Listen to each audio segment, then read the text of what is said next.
Searching for the road to the way back. We don't know our father's going way back. Do you know it? Do you know it? Oh yeah, oh yeah, yeah, yeah, yeah. We the chosen people, you say no way. Enemies are teaching you the wrong way. Do you know it? Do you know it? Oh yeah, oh yeah, yeah, yeah. Do you know your history? Yeah. Do you know it? Do you know it? Oh yeah, oh yeah, yeah, yeah. Do you know your history? Yeah. Do you know it? Do you know it? Oh yeah, oh yeah, yeah, yeah, yeah.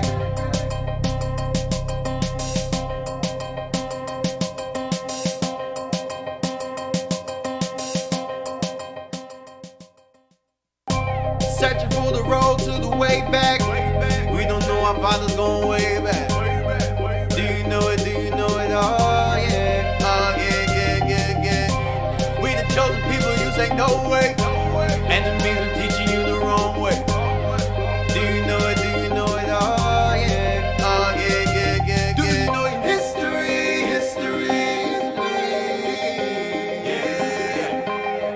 Do you know it? Do you know it? Oh yeah, oh yeah, yeah, yeah. Do you know your history?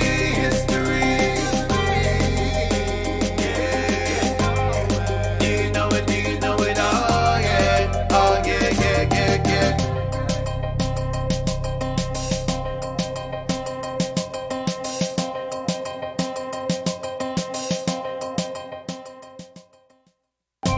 Searching for the road to the way back.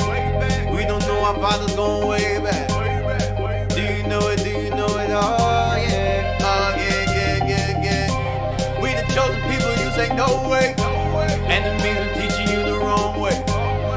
Do you know it? Do you know it? Oh yeah, oh yeah, yeah, yeah. Do you know your history?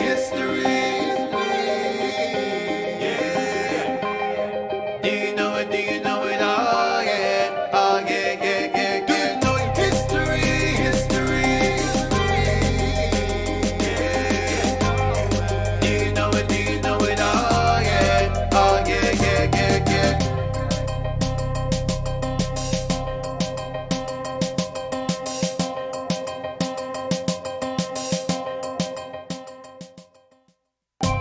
Searching for the road to the way back. We don't know our father's going way back. Do you know it? Do you know it? Oh yeah, oh yeah, yeah, yeah, yeah. We the chosen people, you say no way. Enemies are teaching you the wrong way. Do you know it? Do you know it? Oh yeah, oh yeah, yeah, yeah. Do you know your history? Yeah. Do you know it? Do you know it? Oh yeah, oh yeah, yeah, yeah. Do you know your history? Yeah. Do you know it? Do you know it? Oh yeah, oh yeah, yeah, yeah, yeah.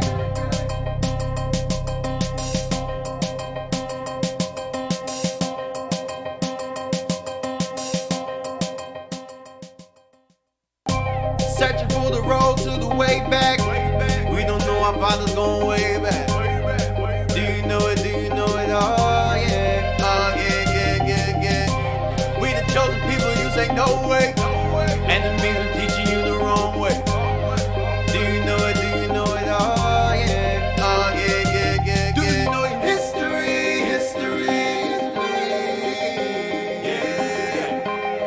Do you know it? Do you know it? Oh yeah, oh yeah, yeah, yeah. Do you know your history? Yeah. Do you know it? Do you know it? Oh yeah, oh yeah, yeah, yeah, yeah.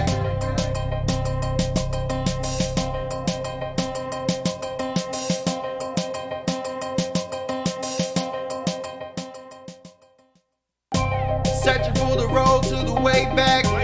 We don't know our father's going way back. Do you know it? Do you know it? Oh yeah, oh yeah, yeah, yeah, yeah. We the chosen people, you say no way. Enemies are teaching you the wrong way. Do you know it? Do you know it? Oh yeah, oh yeah, yeah, yeah, yeah. Do you know your history? Yeah. Do you know it? Do you know it? Oh yeah,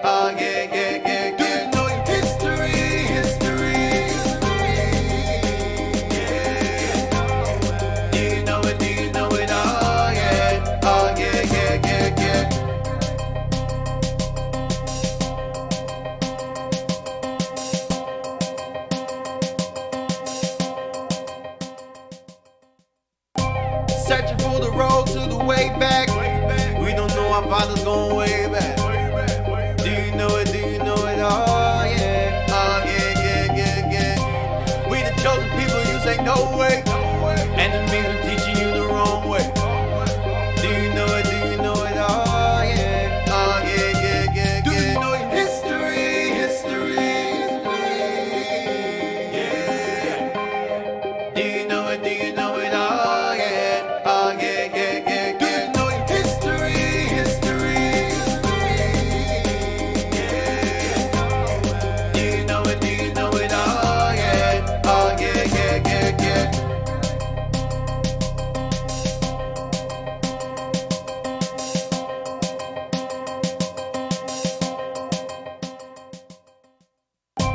Searching for the road to the way back. We don't know our fathers going way back. Do you know it? Do you know it? Oh yeah, yeah, yeah, yeah. We the chosen people, you say no way. Enemies are teaching you the wrong way. Do you know it? Do you know it? Oh yeah, yeah, yeah, yeah. Do you know it? History, yeah. Do you know it? Do you know it? Oh yeah, yeah, yeah, yeah. Do you know it? History, yeah. Do you know it? Do you know it? Oh yeah, yeah, yeah, yeah, yeah.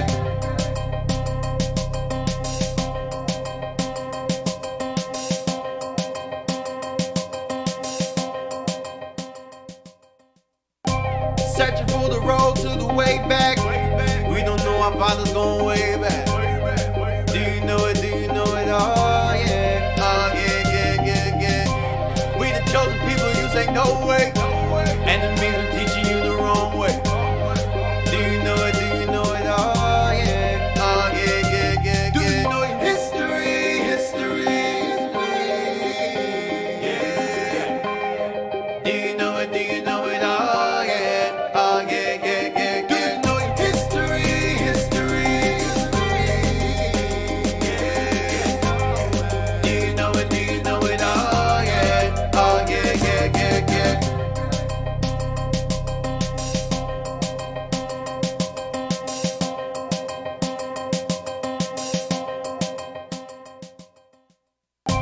Searching for the road to the way back. We don't know our fathers going way back. Do you know it? Do you know it? Oh yeah, yeah, yeah, yeah, yeah. We the chosen people, you say no way. Enemies are teaching you the wrong way. Do you know it? Do you know it? Oh yeah, yeah, yeah, yeah. Do you know it? History, yeah. Do you know it? Do you know it? Oh yeah, yeah, yeah, yeah. Do you know it? History, yeah. Do you know it? Do you know it? Oh yeah, yeah, yeah, yeah, yeah.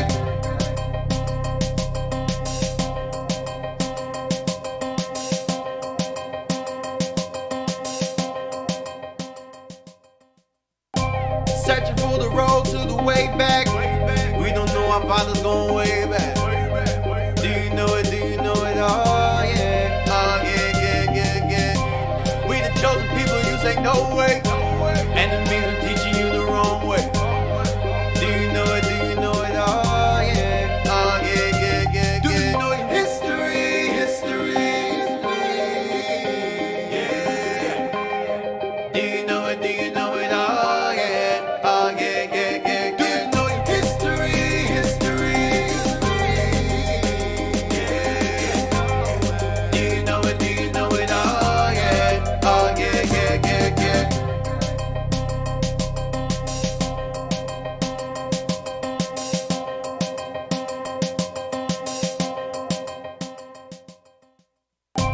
Searching for the road to the way back. We don't know our fathers going way back. Do you know it? Do you know it? Oh yeah, yeah, yeah, yeah, yeah. We the chosen people, you say no way. Enemies are teaching you the wrong way. Do you know it? Do you know it? Oh yeah, yeah, yeah, yeah. Do you know it? History, yeah. Do you know it? Do you know it? Oh yeah, yeah, yeah, yeah. Do you know it? History,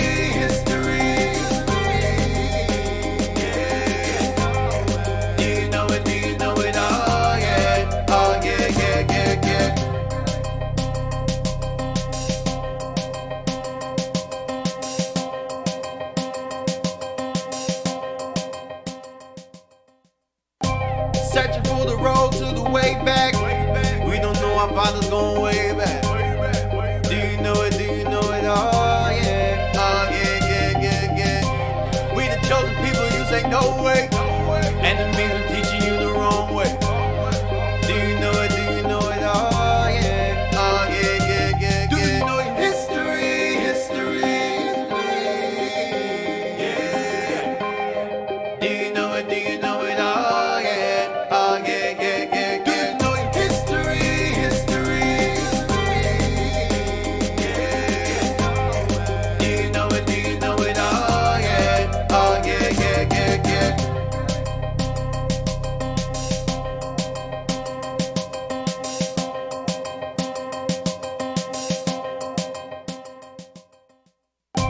Searching for the road to the way back.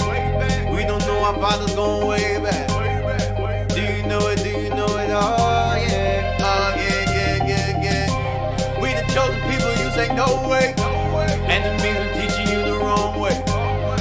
Do you know it? Do you know it? Oh yeah, yeah. Do you know your history?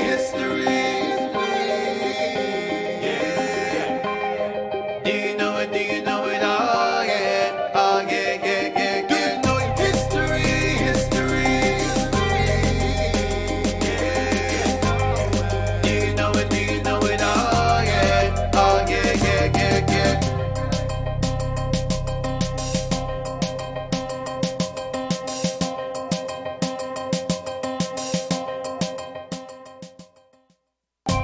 Searching for the road to the way back. We don't know our father's going way back. Do you know it? Do you know it? Oh yeah, yeah. We the chosen people, you say no way. Enemies are teaching you the wrong way. Do you know it? Do you know it? Oh yeah, yeah. Do you know your history? Yeah. Do you know it? Do you know it? Oh yeah, yeah. Do you know your history? Yeah. Do you know it? Do you know it? Oh yeah, yeah.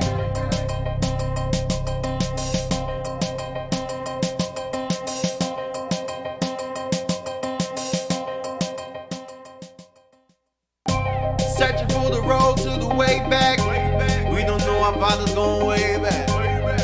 Do you know it? Do you know it? Oh yeah, yeah. We the chosen people, you say no way. Enemies are teaching you the wrong way. Do you know it? Do you know it? Oh yeah, yeah. Do you know your history? Yeah. Do you know it? Do you know it? Oh yeah, yeah. Do you know your history? Yeah. Do you know it? Do you know it? Oh yeah, yeah.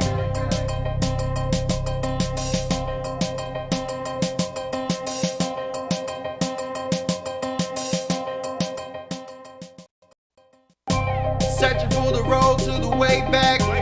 We don't know our father's going way back. Do you know it? Do you know it? Oh yeah, yeah. We the chosen people, you say no way. Enemies are teaching you the wrong way. Do you know it? Do you know it? Oh yeah, yeah. Do you know your history? Yeah. Do you know it? Do you know it? Oh yeah, yeah. Do you know your history? Yeah. Do you know it? Do you know it? Oh yeah, yeah.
Searching for the road to the way back.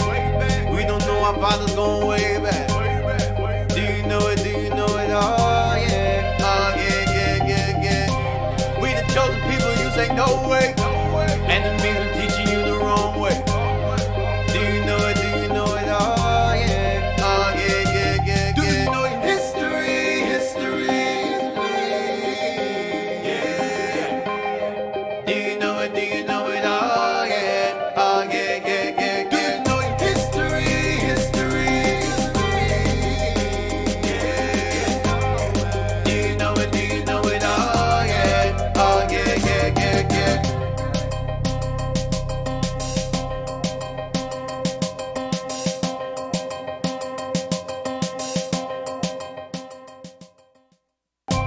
Searching for the road to the way back.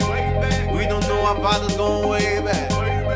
Do you know it? Do you know it? Oh yeah, yeah. We the chosen people, you say no way. Enemies are teaching you the wrong way. Do you know it? Do you know it? Oh yeah, yeah. Do you know your history? Yeah. Do you know it? Do you know it? Oh yeah. Do you know your history? Yeah. Do you know it? Do you know it? Oh yeah.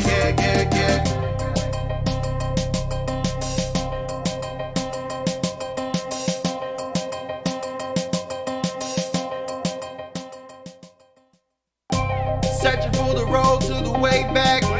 We don't know our father's going way back. Do you know it? Do you know it? Oh yeah, yeah. We the chosen people, you say no way. Enemies are teaching you the wrong way. Do you know it? Do you know it? Oh yeah, yeah. Do you know your history? Yeah. Do you know it? Do you know it? Oh yeah, yeah. Do you know your history? Yeah. Do you know it? Do you know it? Oh yeah, yeah.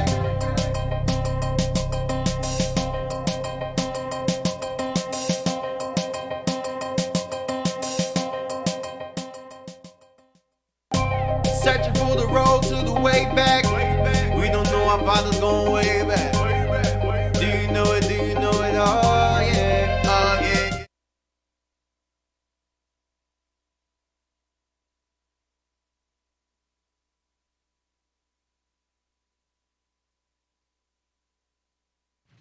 Hey, shalom. Welcome back to Our Hidden History Radio.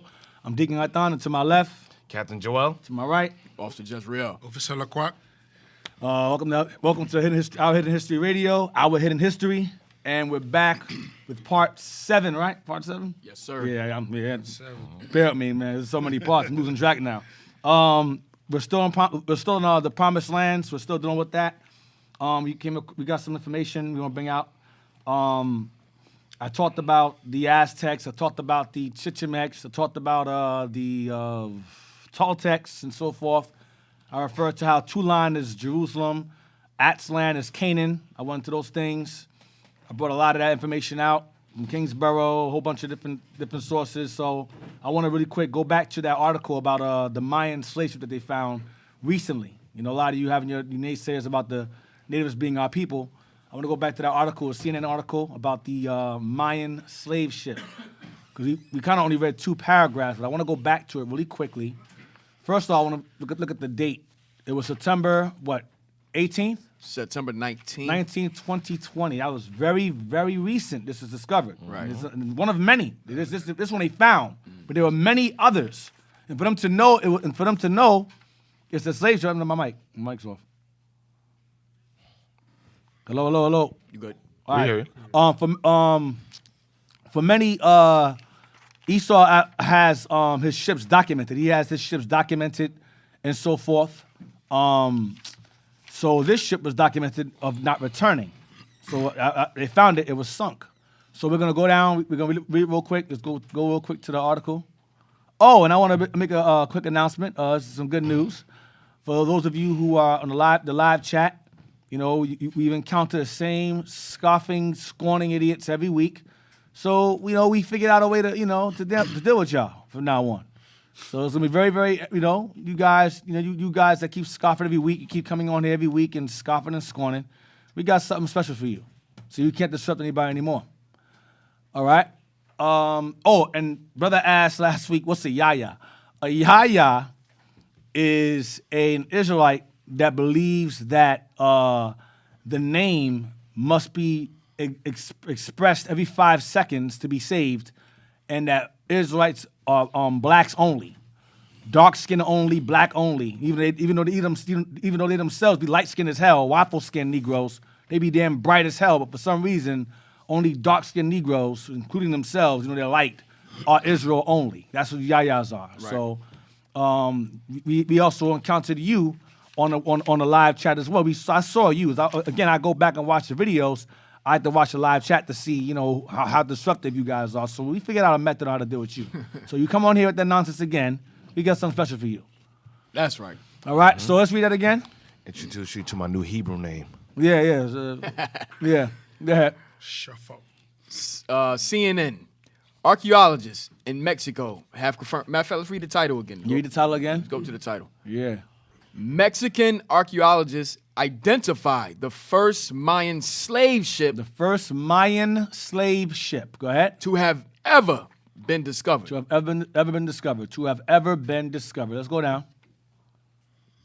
All right. All right, archaeologists in Mexico have confirmed that a shipwreck discovered off the coast of the Yucatan Peninsula. Yucatan Peninsula. Yucatan, what that means, it goes back to Yachtin. Joktan going back to Eber's second son. You had Peleg and you had Joktan. Okay, as a Hebrew, a name of a Hebrew man. Go ahead. Once captured Mayans who were sold into slavery. Which captured Mayans that were sold into slavery. Mayans. Go ahead. Brothers, zoom a little out because Yeah, bring it out. It's cut off. It's cut off. Bring some in. Bring it in a bit. You cut the side part off. Yeah, you cut that side. All right. Okay, go ahead.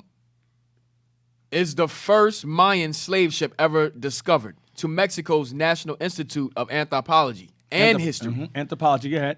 which made the announcement on Tuesday. Go ahead. The paddle wheel steamboat known as La Union was discovered by archaeologists in the Gulf of Mexico. So it's called La Union. That was the name of the slave ship. Go ahead.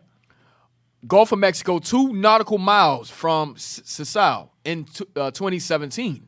But it took 3 years of research to confirm that it was a Mayan slave ship. Right, because Esau has the records of all their slave ships going back and forth from Spain to the Americas. They have records of their ships. Some returned, some didn't. They found this one. They found it on record to know what it's called and know what it is. Go ahead. La Union illegally captured and transported about 25 to 30 Mayans monthly to Cuba. Monthly.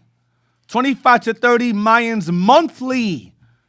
Slave ships monthly to where? To Cuba. To Cuba. Go ahead. Where they were forced to work in sugarcane fields between 1855 and 1861. Go ahead. This was during the rebellion known as the Case War, according to INA. Spell that. What's the word? C-A-S-T? Yes, sir. C-A-S-T-E. That's caste war. The caste war. Go ahead. According to INA. Go ahead. Divers swim near the wreck of La Union, which carried Mayan people for slave and trade in 1850s off the coast of Sisal, Yucatan, Mexico. Go ahead. Each slave was sold to middlemen for 25 pesos.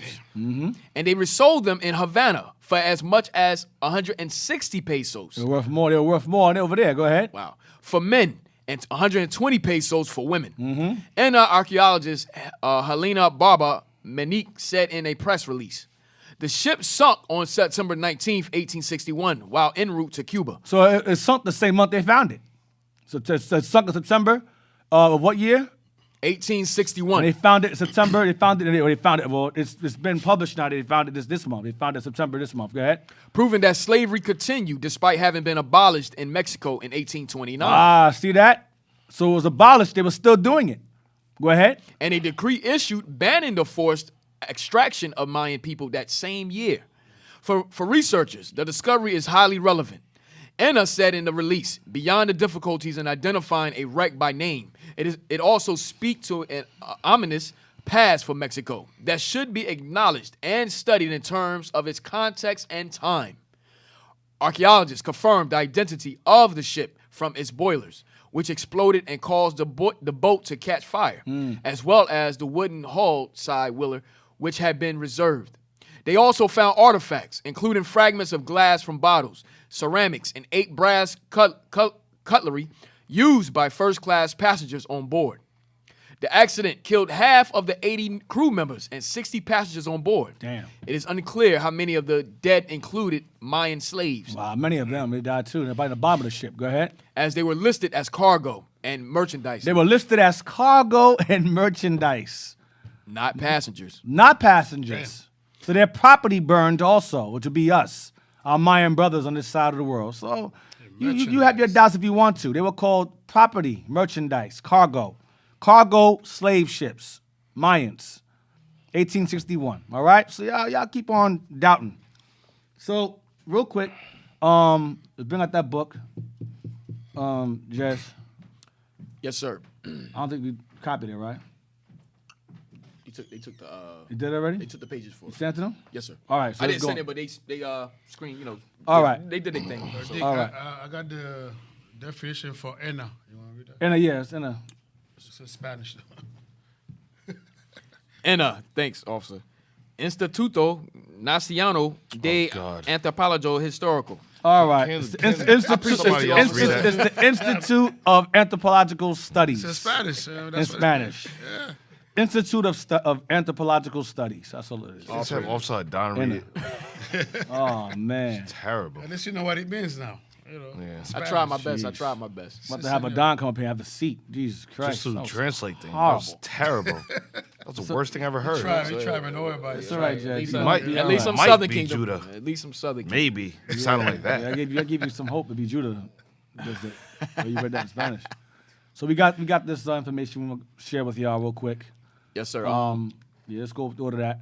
Now, I've been touching on a lot regarding so-called Mexicans, Mayans, Incas, Aztecs. As you know, you had the Toltecs, you had the Chichimecs, and then you had the Wildtecs, and you had the Aztecs. That's the proper order. There's all the same people, pretty much. Just down the line, different names on the line. Toltecs goes back to Tola. Tola goes back to Jerusalem. Okay? That's what the Toltec. The people of Tula or Tola or Toltecs or Toltecs means the people of Jerusalem. That's what it means. That's what Tola is. Okay? Then you have what would I say? The Chichimecs. So we're gonna do a Chichimecs real quick. Okay, because the Chichimecs derive from or come out of or a branch off from the Toltecs, in which the Aztecs derive, they come from them. I put that out in class maybe 2-3 parts ago. So you can go back and watch it again. I'm not going backwards. It's too much. All right, you ready? yes, All sir. right, so blow that up. Make that bigger so we can all see. This book They can is see it. from 1836. This book is from 1836. The book that I usually use, this one here, I'm not going to show the cover. But this one I usually right here is 1825. All right? This is when Negroes was not allowed to read nothing. What book is, how old is this book again? How old is it? 1836. We were still in chains. So we wasn't reading. That book this is not for black eyes. Okay, this is for white eyes only. Not anymore, but it was. Go ahead. All right, give me Mexican. Is this the beginning? The Mexican calendar? All right. The Indians of Chiapa reckoned the number of the planets to be 7, Okay. corresponding with the signs of the days of the year. Okay. The number following that of 13, so celebrated in the Holy Scriptures on account of the blessed Creator, having rested on the 7th day of the creation of the world. So they honored this. They're the 7-day week, and they honored the 7th day on this side of Indians. The Chiapa, remember the Chiapanese? We brought that out a long time ago. The Chiapa, or not Japanese, Chiapanese. That's like, I believe that's Mexico also. That's Mexico. Go ahead. The names of the Chiapanese chiefs, whose heads are found in the calendar, bear a considerable resemblance to Hebrew proper names. So the chiefs of the Chiapanese people, have Hebrew names, the chiefs. Go ahead. And even the signs of the Mexican calendar seem to have some reference to the emblems under which Jacob, when dying, predicted the destinies of his posterity. See? I read that before. It's a whole different book. I read it before. So the calendar they have is the predictions that Jacob gave to his 12 sons in his deathbed. Genesis 49, verse 1, I will tell you what shall befall you in the last days. Remember that? Go ahead.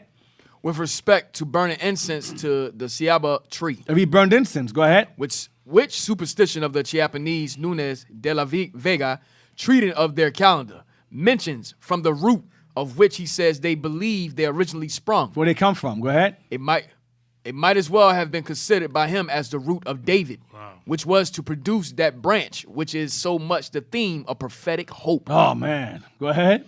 As to assume that it was an act of adulation to Ninus, which name the bishop supposed to have been corrupted into Yona, and lastly into Max. Go ahead. Borderini Borderini, I remember him. Borderini writes, the commentator, observes that he could find no resemblance between the names of the other ancient chiefs of the Japanese calendar and those of the descendants of Ninus. He adds, proceeding now to the argument by which Acosta attempts to prove the Indians could not have been the Hebrews. So Acosta, we're going to deal with that bastard today because that's the guy from which the Bering Strait theory derives from. Jose de Acosta. This guy was a demon. Because the Spaniards all brought forth their testimony that these guys are Hebrews. This guy, with few others, came with the thought that they're not Hebrews based upon his own personal opinion. Now, he knew they were Hebrews. He knew it. But he knew the danger of spreading that information. He said, if we keep putting this out there, it's dangerous. So he used nature. Oh, look at this grass. This grass is in Asia. They're Asians. Look at their horses. Their horses are found in Asia. They must be Asian. He's making things up. I'm gonna show y'all later on if time allows. Go ahead. What shall You think the Indians could not have been Hebrews? Start from there. the Indians could not have been the Hebrews? That's what Acosta said. Go ahead. And which Spizillus has employed in a triumphant manner to throw discredit on the relation of Montesino. What shall we say when we find in the writings of Acosta himself, as well as from the works of Sargon and Sargon, that name comes up all the time. Sargon. That name came up in Kingsborough's book. Go ahead. and Torquemada, Him also. His name came up also. Torquemada. Go ahead. and the commentary of the anonymous interpreter of the Vatican, MS. Right. The Vatican MS goes to the Codex. Remember, they translated the Mexicans' emblems and symbols and stuff in Spanish. I'm gonna read the reference. Yeah, go ahead. The Mayucas had Bichica of this tribe. Gumila says the calendar corresponds to the Abib or Nisan of the calendar of the Hebrews. See, their calendar corresponds to what? The calendar corresponds to the Abib or Nisan of the calendar of the Hebrews. So they had a month of Abib on this side of the world. They celebrate the month of Abib on this side of the world. That's spring. That's the first month of the year on this side of the world. Their calendar. They have that in their calendar. And they had illustrations of their forefather Jacob and his 12 sons on the calendar.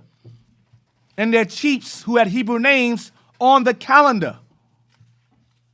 You hear all this stuff Esau says, yeah, the Mayan calendar, the Aztec calendar, ooh, make it all mystical. It's biblical. But they translated it into Spanish. The Vatican MS, all these different names. Go to the next page, right? Next page. Yes, sir. Go to page 156.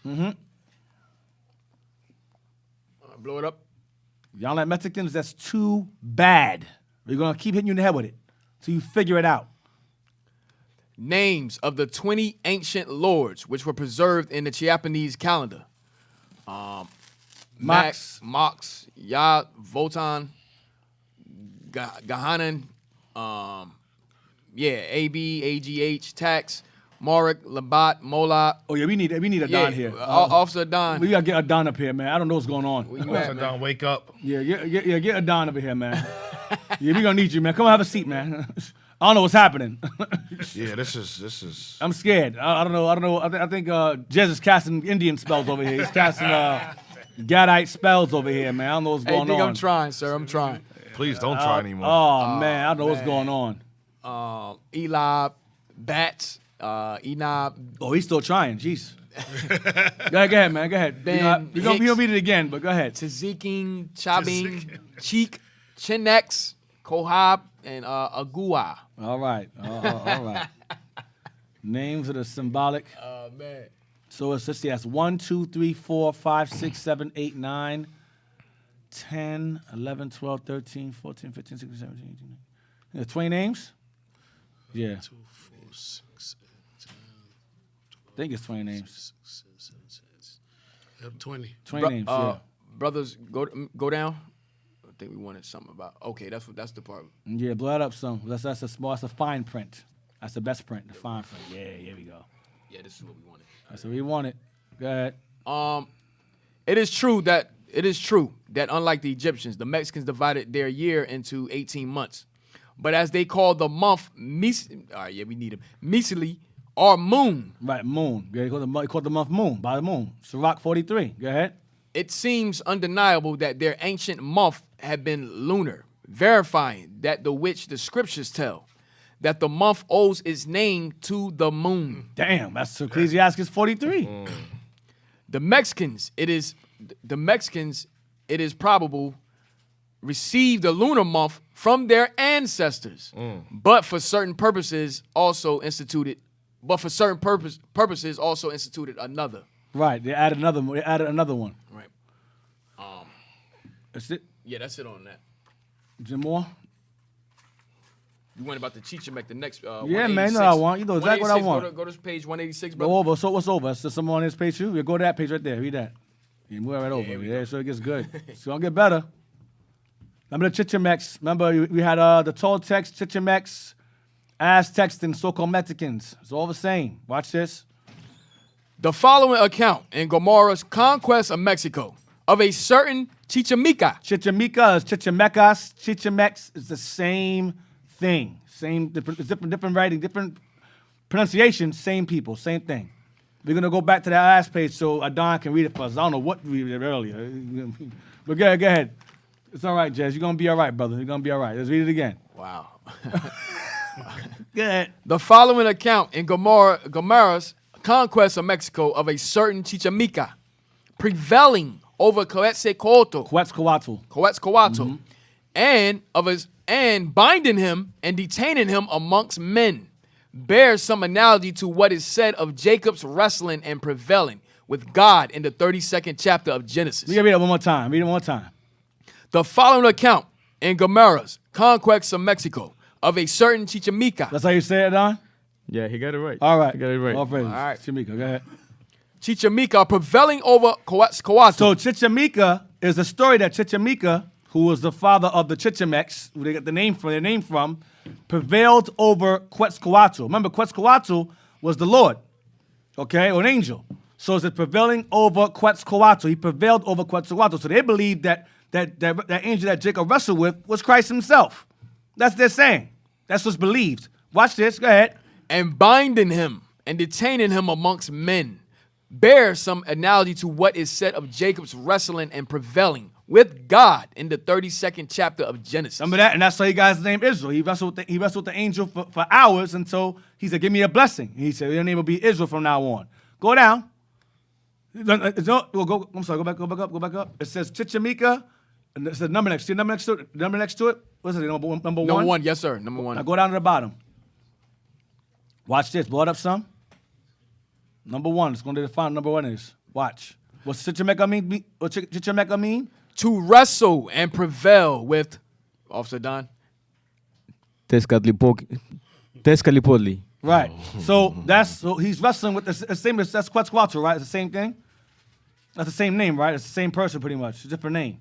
Quetzalcoatl. Yes. And that name. It's the same. It's the same name. So Chichimeca means to wrestle. It means to wrestle. Going back to Jacob wrestling with the angel in Genesis 32. So Chichimeca means wrestling, pretty much, in reference to Jacob. So they call themselves Chichimecs in honor of Jacob wrestling with the angel. There's more, right? Yes, sir. Go over. Next page. And then after that, we get page 184 with Noah. And let's go out.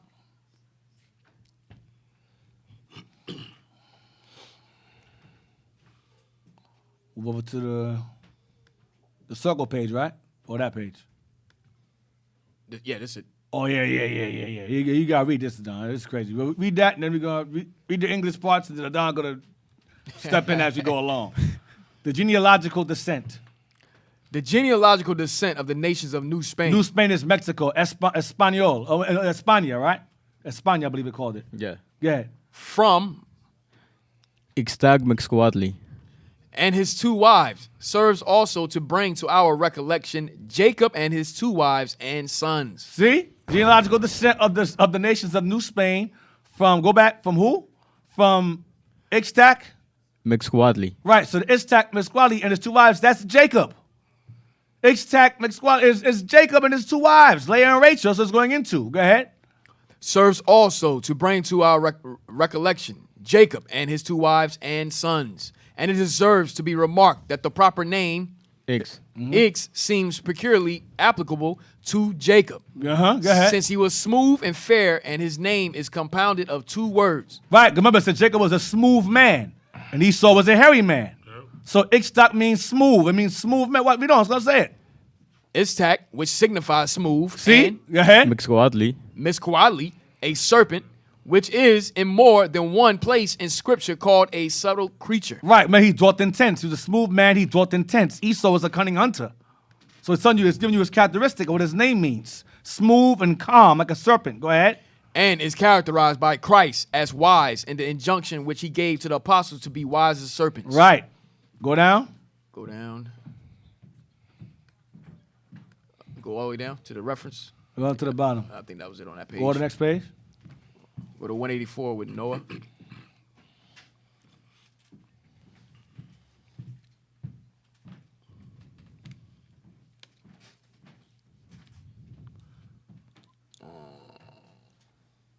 Right there, right? What, the Indians?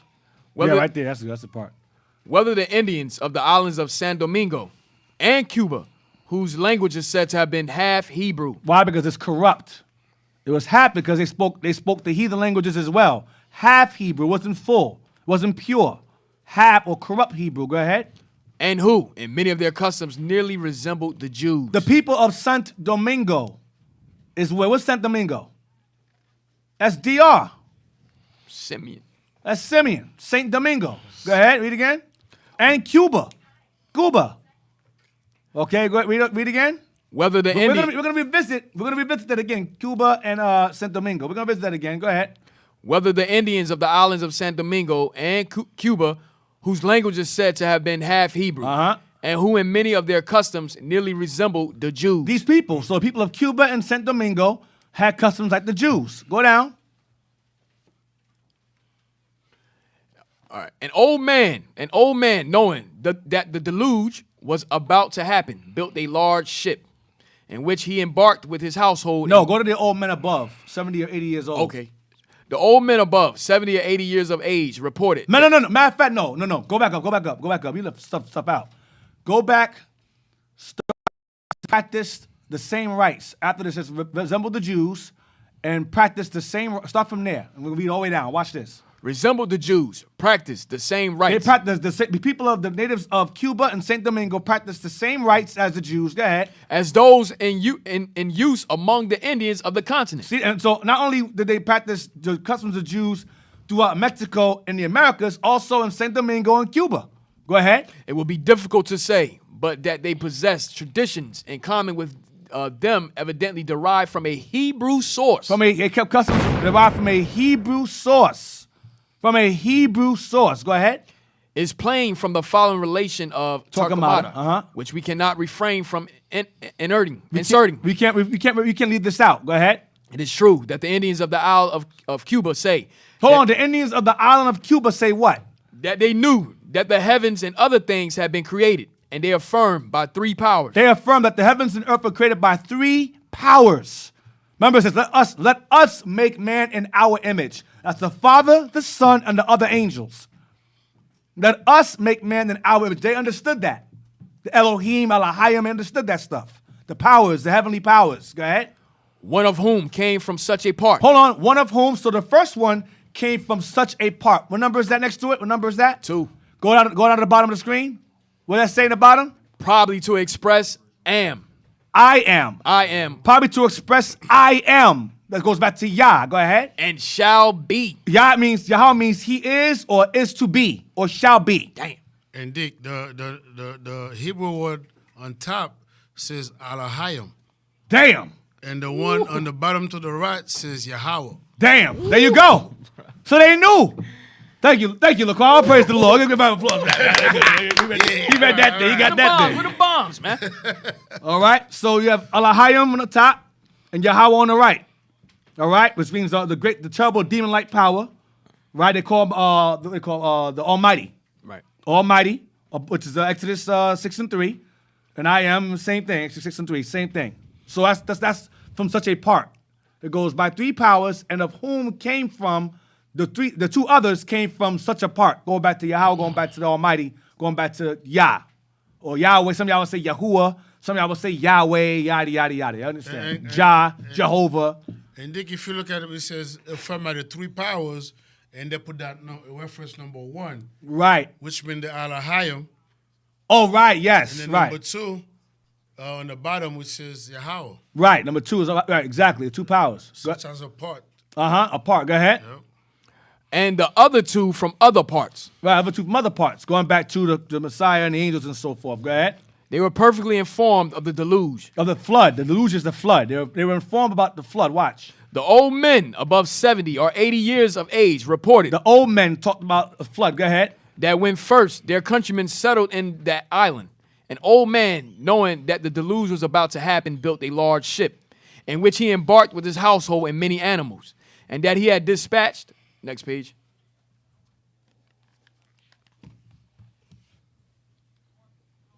Did I give y'all the next page? That's all right. So they understood the flood. That's the point. And they spoke about the flood as if it happened during their time, but he's referring to the flood that happened during Noah's time. And they knew about the Father and the Son and the rest of the angels. They knew about that already. The Godhead, they understood that. So they came here with their history. Right, they came with the history. They came with that history. And the white man stole it from them. White man stole it, he translated it, and then he hid it. Yep. And the Smithsonian and the Vatican, they have these things. They have these things. These books we shouldn't have. These books that we're reading, we should not. This book's 1830s, 1820s. We shouldn't have these books. These not for us to have. This is for their sons and their sons and sons and sons and their daughters and daughters to pass on to keep knowledge of who we are, a secret amongst themselves. That's what I say all the time. The second worst thing Esau allowed was making nukes and letting us read. Yes, That's sir. the worst. I think us reading is worse than nukes. Way worse. Go to the next page there. Dick, if I make an eye with the scripture? Yeah, sure. Amos 3 and 7. Mm-hmm. That's it right there. Amos 3 and 7. Trying to hide it. The Most High said. That's what the Most High said. The book of Amos, chapter 3, verse 7. Surely the Lord God would do nothing, but he revealeth his secret unto his servants, the prophets. So the Most High is revealing the secrets right now. Yep. Unto his prophets. We're revealing it to you. We're revealing it to our people, to you. That's right. We're also the servants and prophets. All right, they're getting the next page right now, Deacon. We're going to 185. set up for the next page. Get me Deuteronomy 33, 29. Where you get that? So all this time we've been told, oh, the guys are Asians, they're, savages, manifest destiny. We had to civilize them, give them Christianity. It's all lies. Read that. The book of Deuteronomy, chapter 33, verse 29. Happy art thou, O Israel, who is like unto thee, O people, saved by the Lord, the shield of thy help, and who is the sword of thy excellency. And thy enemies shall be found liars unto thee. Your enemies shall be found liars unto you. They shall be found liars unto you. Go ahead. And thou shalt tread upon their high places. We're going to rule over them. We're going to tread upon their high places and rule over them. Once we figure out the lies we've been taught, as this truth spreads and grows, we get delivered, we're going to eventually march upon their high places and dominate this world. That's right. Once again. Bring it out. So this history of bringing out is leading to the end. The Most High is going to allow these information to come out. As we approach the end, more information is going to come out. The Mayan slave ship being discovered up the coast of Mexico. The Most High is letting our enemies reveal to us what they've been hiding from us all this time. Right. All right? Your brothers got the page? You know? So it's very important that we go over this information because one of the main people I see attacked in terms of not being Israel is so-called Mexicans. And I don't understand it. I don't understand because the reason why a lot of you black folks attack Mexicans is because white folks don't like them. White folks, they're taking all the jobs. No, they're not. You know who took all the jobs? COVID. COVID took the jobs. Right. No, not Mexicans. I've been working since I was 16 years old. Ain't no Mexicans took a job for me. So that's just either you lazy or retarded or something wrong. That's why you ain't no damn job. Yo, plus they be getting the jobs that nobody wants. Right, exactly. They put and they get the wages no one wants. Right. They get paid the wages somebody wants. Black folks don't work for no damn $2 an hour. This is called work for anything. They work just to work. You'll have 8, 9 of them in one house. Saving up. Saving up. Yeah, and ask Donald Trump. He used some of them to build his empire. Yeah. Give them And Mitt extra Romney money. too. Mm-hmm. And what's his name? That dude, man. Second richest guy in the world. Carlos Slim. Him too. Go ahead. What we got there? What we got? All Load up right, this is some. a continue 85, page 185. All right. This is a continuation about Noah. Dispatch. I need the other page blowed up. Yeah, here it is right here. Dispatch from thence a what? I need 185 blowed up. Thank you. Blow it up. From thence a crow which did not return, but stayed to prey upon the dead carcasses. Okay, that's madness. But he brought back a leaf, remember? To see if the waters receded. It's going into that. Go ahead. Because they had their own corrupt way of bringing it up. Go ahead. Right, and that he afterwards sent a dove which came back cooing and bringing a leafy branch which resembled a hop. Right. Go ahead. But was not one on which he quitted the ship, and made wine of mountain grapes and became drunk. Remember Noah got drunk? Go ahead. And having 2 sons, one of them laughed and said to the other, turn him into jest. Let's make fun of him because remember Noah was drunk and naked. So Ham was the one he's referring to. I mean, he says, "Hey, look, Dad's naked and drunk." He started making fun of their father. Go ahead. But the other reproved him and covered his father, who having slept off the effects of the wine. The other two, Shem and Japheth, covered him up, but their backs turned towards him. Go ahead. And knowing the impudence of his son, cursed him and pronounced a blessing on the other. Shem. Go ahead. And from the former, the Indians of these countries were descended. And from the one and the one he blessed is the one from which the Indians descended. So the one that he blessed is the one that they claim descent from. Go down, let's see if it tells you who it is. Let's prove it. Right there. Blow it up some, blow it up more. Move it over. Bring it in some, bring it in a little bit. Right there, yep. Go ahead, read that. This appears to be an error, since the Indians boasted of having belonged to the same race as Quetzalcoatl. Go on, they claim the same race as who? Quetzalcoatl. Quetzalcoatl, going back to the Messiah. Go ahead. That is derived from the patriarch Shem. Boom. They claim descent from Shem. Shem. Not Japheth, not Ham. They descend from Shem. So they're the Shemites. They're Shemites. Right. They're Semitic.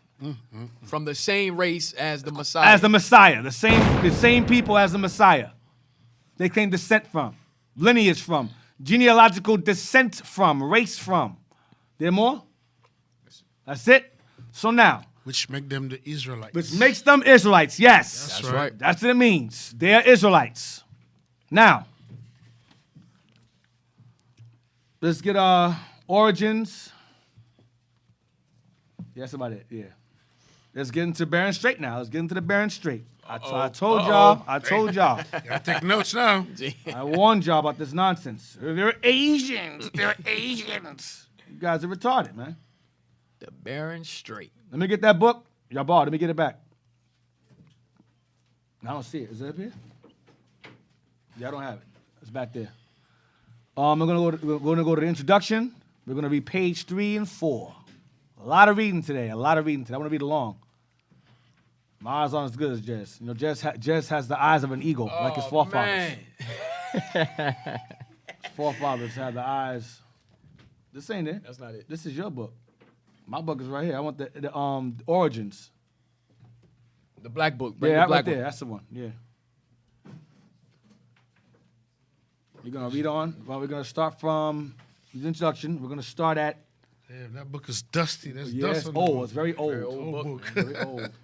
The cover is disintegrating. It's so old. The cover is disintegrating. That's how old it is. My favorite kind of book. This book goes into 1492 to 1729. All right. Whoever read that book, man, probably turning in his grave, man. We should have burned them. Yeah, we should I have told burned you them to all. burn them books. Yep. So we're gonna start from page 3, and we're gonna end at one. We're gonna end at what does it read? Page 3. The discovery of the American Indian. When Columbus returned to Europe in the late 1492, he wrote a letter to his patrons, Ferdinand and Isabella, By his rulers, the king and queen of Spain, the king and queen of Spain. Go ahead. informing them of his discoveries in the Western Sea. Western Hemisphere. Go ahead. He told them of the islands, the plants, the animals, and the people he had encountered there. The people of this island, Española, and all the other islands which I have found, and of which I have information, all go naked. Although some of the women cover a single place with a leaf of a plant, or with a net of cotton. Like some of us walked around with clothes on, some of us did not. You had pagan ones, and you had righteous ones. Go ahead. Among the islands. This letter was subsequently published and went through several editions in various languages before the end of the century. Many Europeans received their first information on the New World from this letter, but it was singularly uninformative about the nature of the inhabitants. Dick, you see what it says? Many Europeans. You say black people? Nope, many Europeans Yep. received their So information. that book, in the that New World. information was just for them. Right, Pass for it white back eyes and only, forth. for red Right, eyes only. yeah. Not black eyes, not brown eyes, And they red kept eyes. it to pass it down to their generation. Right. If you want to keep rolling, read this book and make sure Yup. these people never get this information. Make sure you understand who you're ruling over. If you're going to rule over somebody, you have to know who you're ruling over. Exactly. Know their lineage, know their records, you have to have knowledge of that stuff. What's that, Judith 5 and 20? Right? Yeah, let's get that. Let's get that real quick. Judith 5 and 20. Let's get that real quick. It's to show that this is common practice among the nations, to know their enemy and to know the enemy thoroughly. Was never meant to be found. And then the sad part is white man got y'all convinced that your people ain't your people. Right. You know there's something wrong with you when a white man got you believing that your people ain't your people. So, reverse psychology. Yeah, it's crazy. Witchcraft. That's what it is. Yeah. The book of Judith, chapter 5, verse 20. Now therefore, my Lord and Governor, if there be any error, Deacon, you want me to start earlier? Because Yeah, hold on, I'm gonna get there with you. I'm gonna get there with you yes, right sir. now. Judith 5. 17. No. it's earlier than that. Go to Verse 2, or somewhere around there. no, not 2. Hold on. Yeah, verse 2 and 3. The book of Judith, chapter 5, verse 2. This is a general named Herlophanes. He worked for the Babylonian king. He was getting intel on the Israelites while he was conquering. Go ahead. Wherewith he was very angry and called all the princes of Moab and the captains of Ammon and all the governors of the sea coast. So he called the Chinese and Japanese up to talk to him. Go ahead. And he said unto them, Tell me now, ye sons of Canaan, who this people is that dwelleth in the hill country, and what are the And you cities? had Africans there too. Go ahead. And what are the cities that they inhabit? And what is the multitude of their army? And wherein is their power and strength? So where do they live? How big is their army? Where does their strength come from? What's their mightiest area? Go ahead. And what king is set over them? Dick, sorry Who- to interrupt, right? That's basically the same thing Columbus was saying Yeah. to Send to Ferdinand and same thing, Isabella. Right. Yep. Giving intel. Go ahead. What is their what? And wherein is their power and strength? And what king is set over Who's them? their leader? Go ahead. Or captain of their army? Who's their captain? And why have they determined not to come and meet me more than all the inhabitants of the west? Jump down. Go to 20. So Ammon, an Ammonite gave the intel to this general regarding our background. Verse 20 now. Verse 20. Now therefore, my Lord and Governor, if there be any error in this people, and they sin against their God, let us consider that this shall be their ruin. And let us go up, and we shall overcome them. But if there be no iniquity in their nation, let my Lord now pass by, lest their Lord defend them, and their God be for them, and we become a reproach before all the world. So they understood that we had a God over us. They knew that. Esau translated our codexes and our tablets and so forth into Spanish. He said, these guys are Israelites. So their God is the same God that we trying to teach them in Christianity. They know that God already. But they said, we're going to teach them the white one. Right. 11 verse 10. Judah chapter 11, verse 10. Yeah. The book of Judah chapter 11, verse 10. Watch this. Therefore, O Lord and Governor, reject not his word, but lay it up in thy heart, for it is true.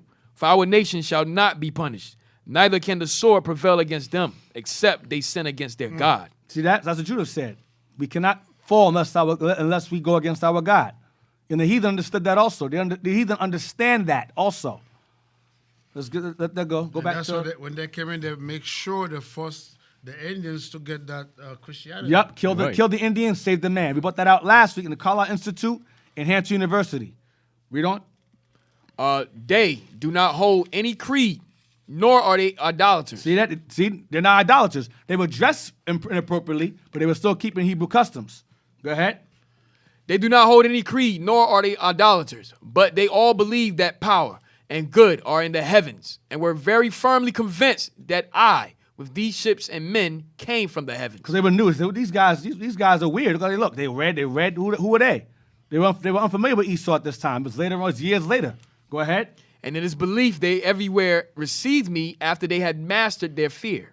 This belief is not... They were afraid of him at first, but after a while they got used to them. Go ahead. This belief is not the result of ignorance, for they are, on the contrary, of a very acute intelligence. They're very intelligent. Go ahead. And they are men who navigate all those seas. And they can travel the seas. They were navigators. It's a car. Some of y'all like, oh, That's no, right. they just walked across the land bridge. They had ships. They navigated the seas that Columbus had already. That's how they got over there, through ships. Columbus understood that. Y'all confused. Go ahead. So that it is amazing how good on an account they give of everything. It is because they Hold on, they give an account of what? Of the seas they sailed on this side of the world.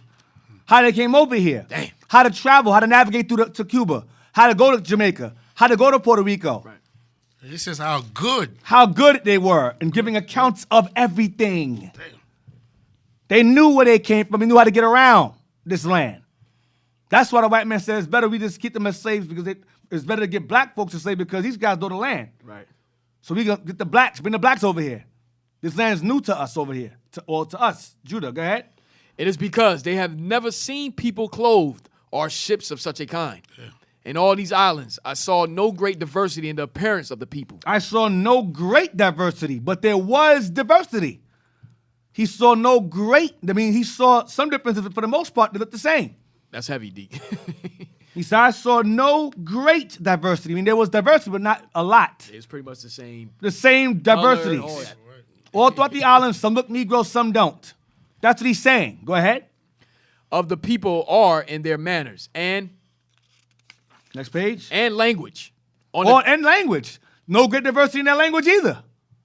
Different dialects, same language. Go ahead. On the contrary, they all understand one another.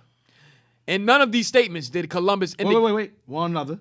Go to page 5. Page 5, brothers. We're going to end at New World. All right. Columbus did not question the existence of men in the New World because he did not know it was a new world.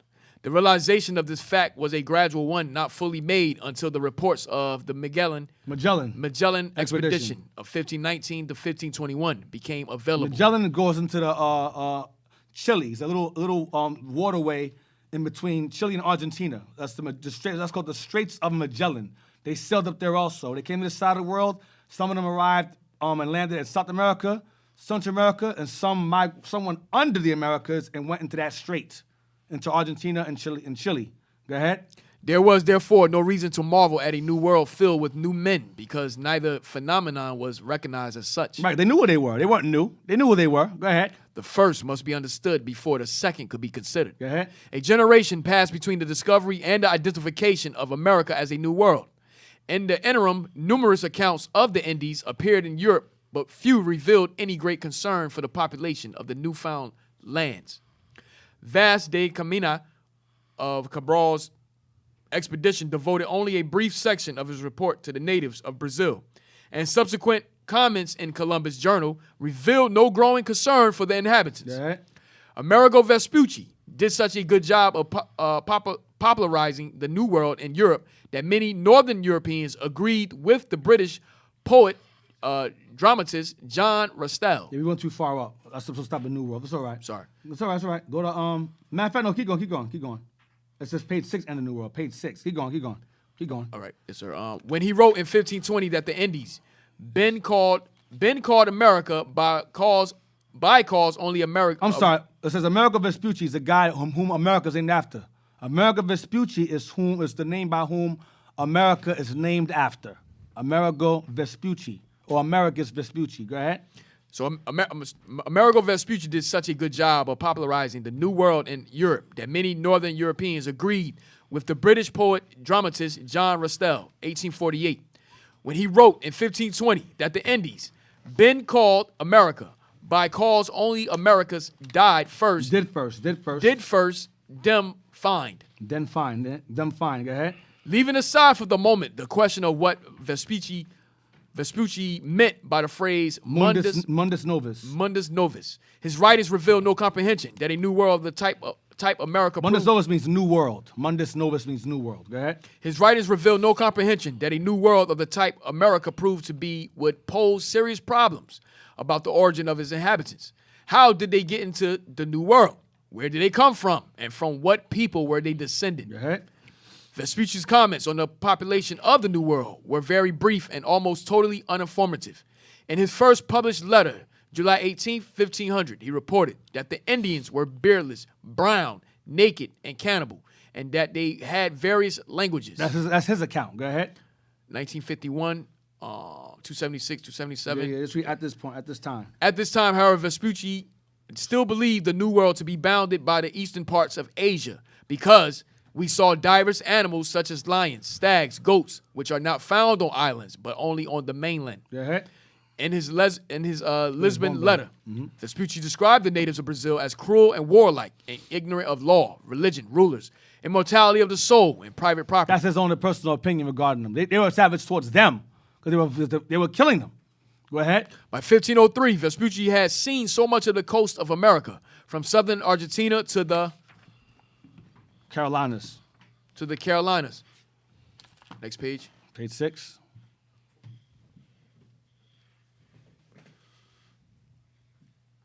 To the Carolinas, that he had become convinced that it could not be Asia.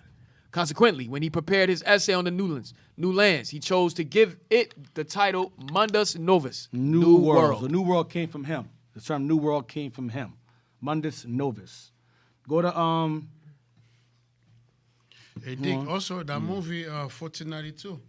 Right, that book as well. Right. We got that clip. I don't. You wanna play that? Not yet. Where am I at? This is Pedro Angalera.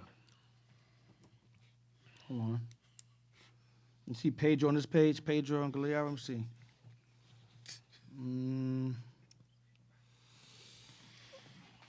I don't think I wrote down where I had this page at. Give me 1 second. Hey, Captain, how you doing, man? I see. You back? All praises. Let's see. I'm trying to find People ask us, what happened to Captain Joel? Pedro. Where's he at? Pedro. It's page 6? Yo, go there. Start from there. All right. This is still page 6, correct? Right. All right. The recognition that the presence of the Indian in the New World did pose a problem begins to emerge in the works of Pedro Mater de Anglera, Yeah. who completed and published the first book of his Décadas del Nuevo Mundos in 1511. Yeah, the decades of the New World, right? Adon? Years of the New World, years? Officer Don, what that mean up there? Decades? Décadas, decades. Decades of the New World, right? In 1511? Yes. Go ahead. 2 additional books followed in 1516, a fourth in 1521, and the rest of the work by 1530. In the composition of his work, Angalera relied heavily on first-hand reports from conquistadores. So Angleria, he relied solely upon the reports from the conquistadors. He relied upon their reports of the inhabitants of this side of the world. Watch this. Among his informants was Martin Fernandez de Incisco, an important figure in the conquest of Darien, and a major enemy of Balboa. Balboa. Another conquistador. That's page 7. encountered with some Negroes on the Atlantic coast of Panama. What do you do? He encountered with some Negroes on the Atlantic coast of Panama. See that? Go ahead. He attributed to Balboa the postulate that an Ethiopian raiding party was shipwrecked in Panama, thus accounting. No. You merged 2 pages together. It's wrong. Enemy of Balboa. Once. Go to page 7. Go to the bottom of page 7. You don't have page 7? No. I'll read it then. It says only once did Angliera point out contacts of non-Americans with the Indians, which might have left their permanent population. In discussing Balboa's encounter, now read page 8. In discussing Balboa's encounter with what? In discussing Balboa's encounter with some Negroes on the Atlantic coast of Panama. See that? Some Negroes is referring to the natives. Some Negroes on the coast of Panama. Go ahead. He attributed to Balboa the postulate that an Ethiopian raiding party was shipwrecked in Panama, thus accounting for the Negroes now there. So he's trying to say these guys, those are obviously a shipwreck, of Ethiopian shipwreck that got them there, inhabiting Panama. They said these white men just make things up. How these niggas get over here? How'd they get over here? They were always there. They were always there. Continue. Peter Martyr also reported the practice of circumcision in Yucatan. Not all ones there. That's all I want. Go to page 8 now. Wait, this is page 8. Go to it is probable. Go down. It is probable the bottom of the page. All the way. All right, here we go. It is probable that none of the men who carried the burden of the discussion of the problem of Indian origins ever read Restell, nor was that necessary. The problem was one which would readily occur to men. You got page 9? Yes, you have 9. Men occur to men of the early. Blow it up. We're gonna end at descended on page 9. Occurred to men early of the early 16th century, so long as America was thought to be a part of Asia, or at least near it. It appears that European automatically assumed that the inhabitants of the New World were of Asiatic derivation. Read it again. Of the early 16th century, so long as America was thought to be a part Early of 1500s. Watch this. So long as America was thought to be a part of Asia. Esau believed that America and Asia were connected with no evidence. They just believed that they were connected without any evidence. None. And they claimed that there was during the Ice Age, there was an ice land bridge that connected, I think, Siberia with Alaska. And they walked, and the Indians just walked across it with a whole bunch of animals and inhabited this land. Without any evidence, no evidence of any kind proving that. None. A land bridge. No evidence of that at all. Go ahead. So long as America was thought to be a part of Asia, or at least near it. Or near it. Go ahead. It appears that Europeans automatically assumed that the inhabitants of the New World were of Asiatic derivation. And you dumb Negroes believe the same thing. They're Asian, because the white man says it. But that's your God, right? Read on. But when the growing evidence, capped by Magellan expedition, proved that the known parts of America were farther from Asia than from Europe, this of the presence of men in America was no longer tenable. No proof of it. It's not. It proved to be nonsense. Later on, as further evidence came along, it was disproven that they came from that area. Go ahead. It was almost universally believed in Europe in the early 16th century that all men were derived primarily from Adam and Eve. That's true. Go ahead. And secondarily from Noah and the other survivors of the flood. True. Animals as well as men could be traced to Noah's Ark. Yep. And all men and animals in the world, despite their present location, must be traced to the ark. Correct. Go ahead. Tradition had it that Eden, the original home of man, was somewhere in the Near East. It is. Go ahead. Part of Africa and extending into the Near East. Go ahead. There was some dispute over its precise location, but the consensus was definitely in favor of Mesopotamia. Iraq. Go ahead. But the exact location. But the exact location did not become an important factor in tracing the first men in America until the 20th century. 1900s. What was most important to the early commentators on the subject of Indian origin was the location of the landing place of the ark. Here again, tradition favored the Near East. Armenia. It is Armenia because there's a mountain there and the ship's right on top of it. They found the ship. I brought that out in class years ago. Right. They found the ship sitting right on top of the mountain, encased in a rock. It's petrified wood. And they found a boat encased in stone, and they said that the measurement is the exact measurements as the ship in the Bible. Exact measure. And they found animal remains, animal droppings, and so forth. Go ahead. Mania. And since only 8 humans survived the flood, all modern peoples had to be traced to those 8 and to Armenia. Right, because everyone was in the east and they all spread out during the time of Babel. They all spread out. Go ahead. It was not difficult to understand how the children of the ark, bring it down some, how the children of the ark could multiply and spread over the continents of Asia, Africa, and Europe. The known world. Go ahead. And as much as these continents were all part of one great landmass. Right, because at one point in time, all the lands on the earth were all one. Then they all were, during the flood after, they split up. Because look at the map, all the lands are connected. All the lands, they all match like a puzzle. Right. All the lands at one time were one, all of them. All land, Esau calls it Pangea. Right. All lands, that's why people ask, well, how could the animals have survived the flood if they were on this side of the world? Because everything was still connected. Then it drifted apart. America went over here to the west, shifted over to the west. The rest of the landmass stayed over here in the east. You understand? So the animals pretty much that was on this side, they moved over along the land to this side of the world. So you wonder why they survived the flood, because because after the flood took place, they got in this side of the land, and the land drifted over. All the lands began to drift apart. All lands are one at one time. Go ahead. Esau understands this. Damn. Go ahead. It was also easy to comprehend that the islands adjacent to the continents could likewise be filled with men, since Noah no doubt passed the ark of navigation along to his children and grandchildren. Uh-huh. Renaissance. Hold on a second. Regarding Noah, real quick, give me that thing about Ham.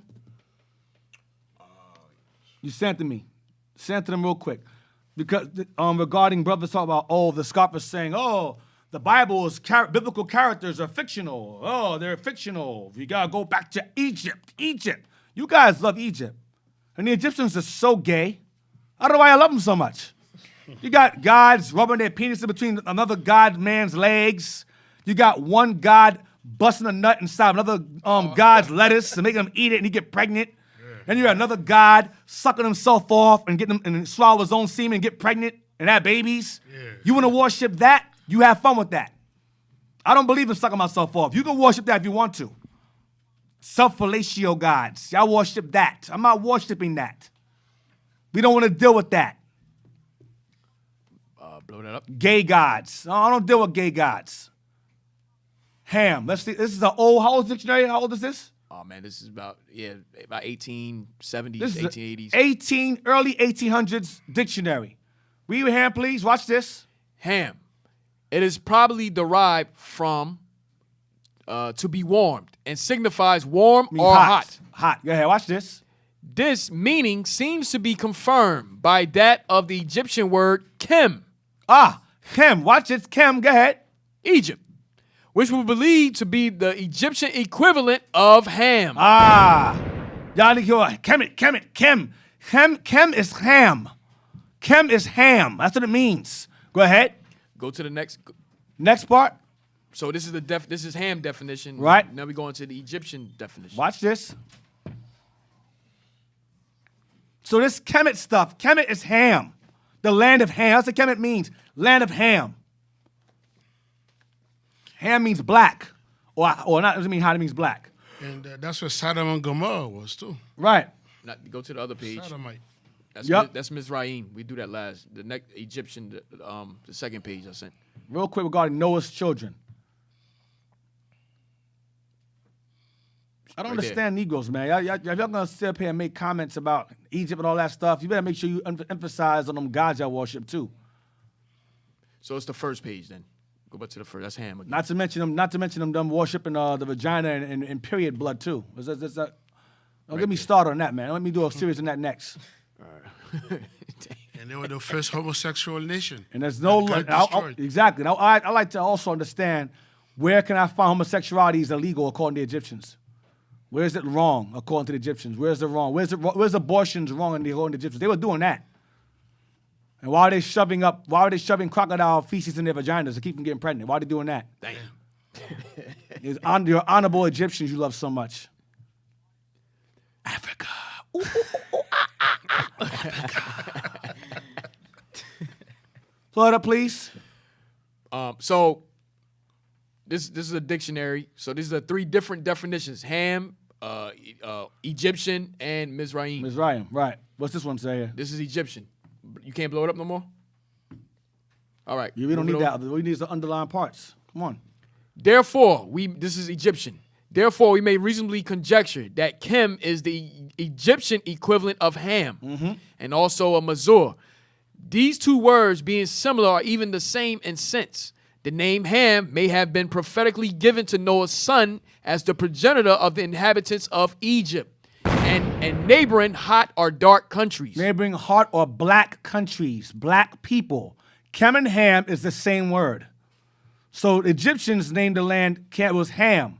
Egypt is a Greek word. The land was called the land of Ham or Kemet. That's what it means. So there's Mizraim. Mizraim is the biblical name of Egypt. The Arabs call it today, they call it Misr, M-I-S-R. The Arab Republic of Misr, as in short for Mizraim. Watch this. From its correspondence to the Egyptian name of the country, Kim, which signifies black, and was given to it for the blackness of its alluvial soil. Of its people and land and its soil. Go ahead. We have already shown that the Hebrew word Ham, the name of the ancestor of the Egyptians, is evidently the same as the native appellation of the country, which is Kim. Which is Chem. Which is Chem again. So that's it. That's all I want. So y'all keep on playing this Chem. The Bible's a true book. And if you don't believe, if the Bible's a fictional book, you need to explain to me where does the term Hamitic come from and where does the term Semitic come from. So explain it where that comes from. Where does the term Semitic language come from and Hamitic language come from? But those people that never existed. The progeny always proves the progenitor. There's no remains. Listen, where's Mansa Musa's body at? Because I've been trying to find it. I can't find anywhere where it's written, where his body's buried. So he never existed? Mansa Musa? One of the wealthiest men ever? Aside from after Solomon? I try to find records where he's buried. I can't find any. So, he never existed? Y'all guys are idiots, man. Oh, you get to find their remains. Where are their remains? Yeah, I'm good. Find their remains. Come on with all that, man. The progeny proves the progenitor. Just because, that's like saying, well, I don't know what my father is, so I don't exist. You know how dumb that sound? I don't know what my father is, so I don't exist. I'm not real. I'm a character. Right. Y'all sound like a bunch of dumbasses, man. Stop talking. Go back to where we was at now. That was a sidebar for you morons out there. Go back to the page. Page 9. Where do we stop at? Think we on go up. Yeah, go up. one great landmass. Go up. Down. Go Go down. down. Sorry, go down. Down was this great landmass right there. It would also. Come on, let's go. It was also easy to comprehend that the islands adjacent to the continents could likewise be filled with men, since Noah no doubt passed the art of navigation along to his children and grandchildren. Renaissance man likewise readily understood that animals could spread over the Afro-Eurasian landmass with little trouble. They thought also that the nearby islands could be inhabited by animals who swam there or were carried there by men for their own purposes. Go ahead. But how did men get to America? When did they go? From what part of the old world had they departed? And from that known people were they descended? And from what known people? And from what known people were they descended? Stop there. Let's go to page 11. A lot of reading today. We're going to start at as in, and we're going to end at Bible. Start at as in, end at Bible. As in most cases, blow me up. As in most cases of controversy in this period, the question of Indian origins was limited by the necessity to conform to Christian theology. So they were being converted, assimilated, like the Spanish Inquisition. Same thing happened over here. They were being forced to learn white man Jesus. Read again. As in most cases of controversy in this period, the question of Indian origins was limited by the necessity to conform to Christian theology. Right, go ahead. Some writers spent much of their time on the subject analyzing the various passages of the scriptures. I'm sorry, my mistake. In this instance, it's referring to trying to figure out who the Native Americans were by biblical understanding. That's what it's saying. Go ahead. Some writers spent much of their time on the subject analyzing the various passages of the scriptures, which could conceivably be related to the matter. Sometimes the preferred solution would rely wholly on evidence and deductions from biblical literature. Alternately, an author might offer a solution derived from accepted ancient authorities. See that they're a solution from what? Accepted from ancient authorities. Ancient records, ancient authorities. So we're trying to figure out who the Indians were. Go ahead. Many writers freely mixed ancient and scriptural references. They mixed ancient and scriptural references regarding the Native Americans' derivation, who they derived from. Go ahead. The latter practice was probably typical. The latter practice, scriptural references, was typical.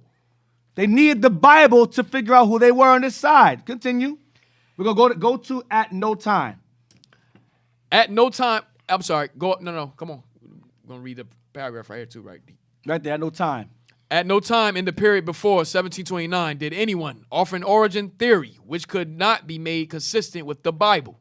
Sometimes, as in the case of Isaac de la Paré and his postulate. Wait. Go back again. I'm sorry. Go again. At no time what? At no time in the period before 1729 did anyone offer an origin theory which could not be made consistent with the Bible. So you cannot bring out any information unless it went with the Bible. Esau had to bring up information only if it referred to the Bible. If it was not biblical, they didn't deal with it. Regarding the origin of the Native Americans. Okay? Now, let's go to page 13. Brother's over there asleep. Go to page 13. Too clearly distinguished.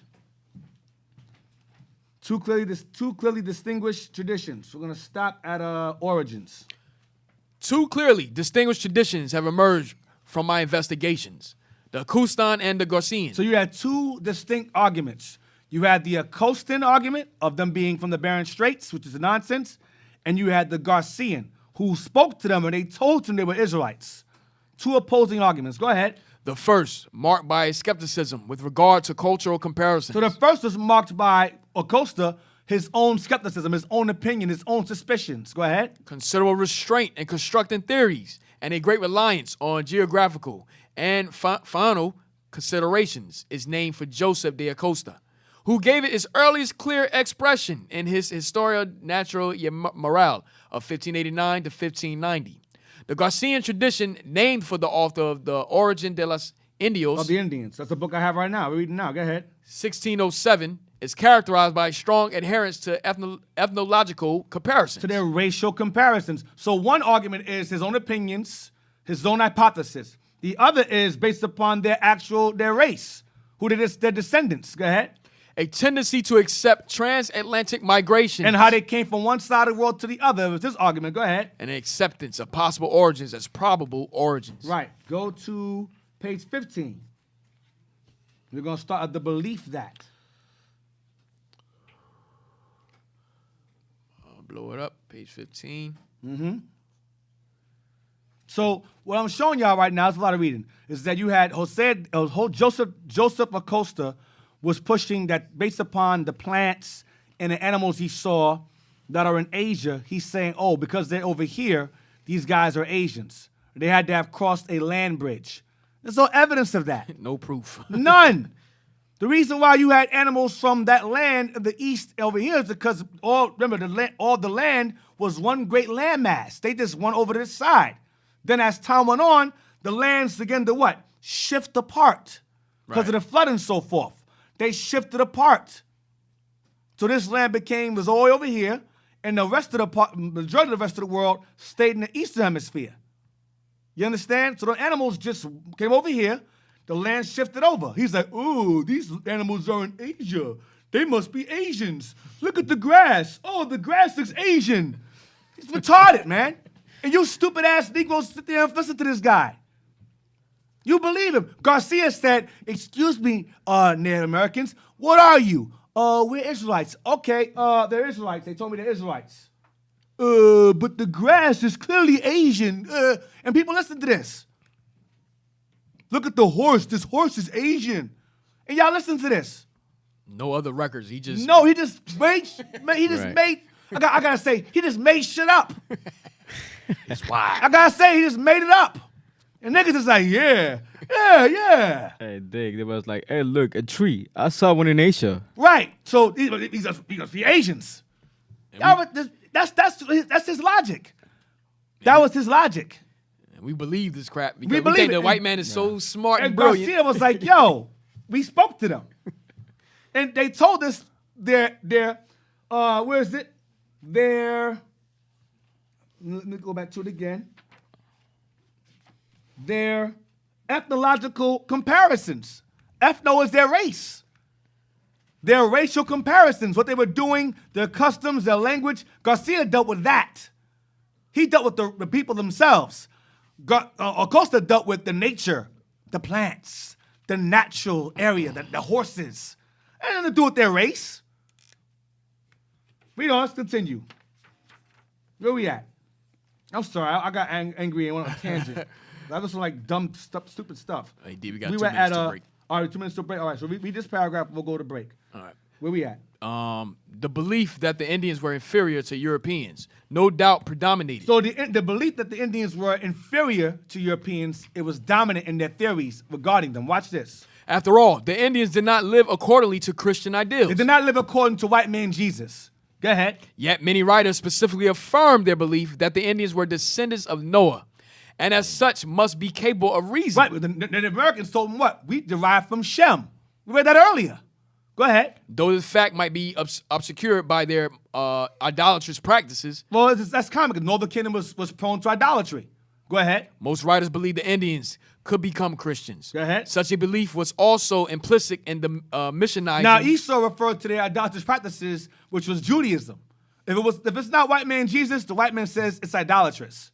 If it's not worshiping white man Jesus or worshiping them as God, they consider that to be idolatrous practices or witchcraft. The same thing in Spain, in the Inquisition. If you were observing Judaism, they had a witch hunt for you. They would burn you at the stake for idolatrous practices. Same thing on this side of the world. Continue. in the missionizing activities of the church and in the decree of Clement VII in 1530, authorizing the use of force in converting the natives. Right, by force. Converting like the same as Inquisition. Same thing. History repeating itself on this side of the world as it did in Spain and Portugal. Go ahead. And Africa. Go ahead. Paul III made it explicit in his bull, Sublimis Deus. Go ahead. of 1537, which states that the Indians are truly men and are not only capable of understanding the Catholic faith, but desire exceedingly to receive it. That's a lie, because why is it by force? See, we between the lines, they just lie out their mouth. So we're going to take a break right there. Just stay tuned, stay tuned, relax. You Scott business owners, be mad, you're going to be all right. That's Shalom. right. Shalom. Shalom, shalom.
How long we been at this? Been out here for a while.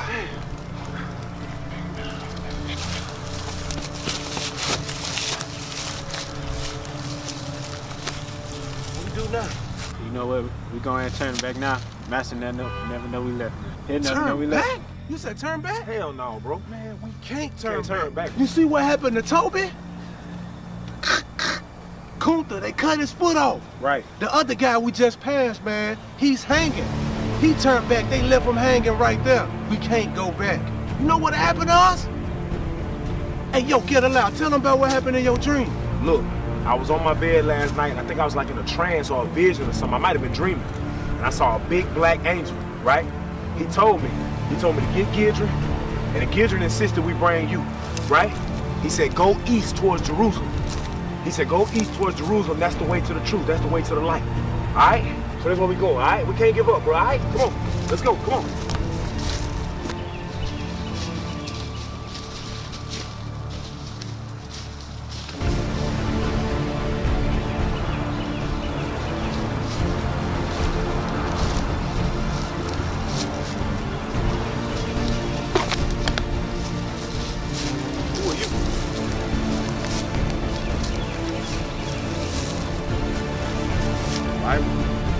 Deuteronomy 28. The truth about slavery.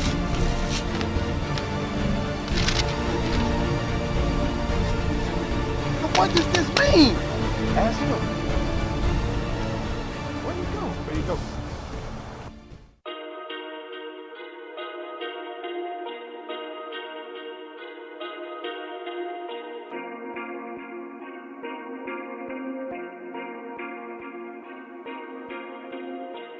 Crown the kings, know what I mean? Crowns and rings, country grammar sound serene. Wash them clean, drip that's water, sudden smoke. I went for broke, got proud of me. Crown the kings, know what I mean? Crowns and rings, country grammar sound serene. Wash them clean, drip that's water, sudden smoke. I went for broke, got proud of me. Champion sound, king me. They want me in cuffs, enough is enough, free me. I'm calling your bluff, you ain't no Greek, ski-wee. Ooh, not Q's, not nukes. Cargos, black boots, you know what to do, salute. Wartime excellence. We strong in the power of his might. Out of darkness in the light. Gold streets in my sight. Who's the king? Christ. Who am I, Israelite? You know what that mean, right? He giving me the crown of life. Go rolling through the fire. Purge out my impurities as I do what's required. Light it up, take me higher. Level 12 ain't high enough. 144,000 riders right behind him when he crown the kings. Know what I mean? Crowns and rings, country grammar sound serene. Wash them clean, drip that's water, sudden smoke. I went for broke, got proud of me. Crown the kings, know what I mean? Crowns and rings, country grammar sound serene. Wash them clean, drip that's water, sudden smoke. I went for broke, got proud of me. Crown the kings, the Lord is King of kings. We kings and priests stricken, this theme is black extremist. Media blackout, Christ he black, we bringing it back out. Daniel 10:6, Revelation 1:14, that Jesus white bread slice. Still in the forefront, same trying to push to the background. Still the truth gon' cover the earth like Feast of Tabernacle campground. Come against and be happily found and be fighting against God. Stand down. Yo, Dr. Tours long, see how you still selling that. Dr. Tours long, see why they still buying it. It's bland and it's tasting twisted. Okay, you don't see me, but it's beneficial. The line stop right here at Mason Dixon. Free me. Exit 5 and 1 repeat.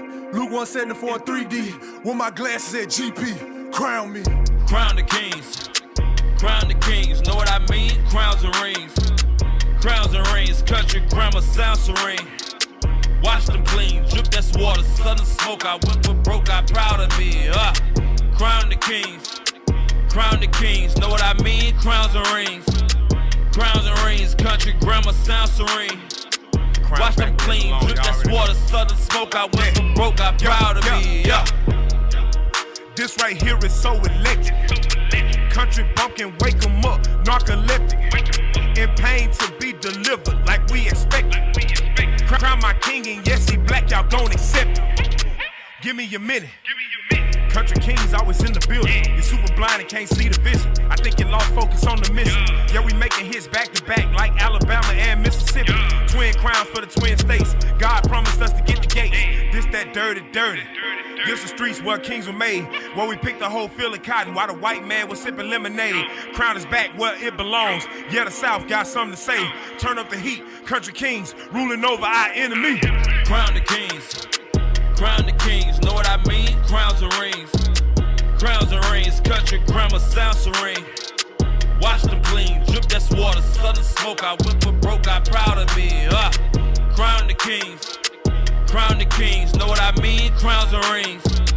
Crowns and rings, country grammar sound serene. Watch them clean, drip that's water, southern smoke. I went for broke, got proud of me. Crown the king with the founder things. Oops, I mean finer things. I'm a king, I ain't trying to bling, but my light shine like a diamond ring. My rhyming scheme so futuristic, for you to get, you need a time machine. Platinum crown with the green stones, or something to call them lima beans. This burrow, right? I'm melting ice, my gummy dripping pearl white. These matching braces with these platinum swirls tight. Stay fresh to death, prepare to rule the world, right? I'm that bread third type. That be posted at your corner stores with everything you wanna know. Got preset packs and fly stacks in my Bible strap like Geronimo. Babylon is gonna blow, then all hail the King of Kings. He gon' soon the throne and his rule is long, and the 12 tribes gon' bling and bling. Crown the kings. Crown the kings, know what I mean? Crowns and rings. Crowns and rings, country grammar sound serene. Wash them clean, drip that's water, southern smoke. I went for broke, got proud of me. Crown the kings. Crown the kings, know what I mean? Crowns and rings. Crowns and rings, country grammar sound serene. Wash them clean, drip that's water, southern smoke. I went for broke, got proud of me.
We're back. Shalom, shalom, Shalom, shalom. we're back.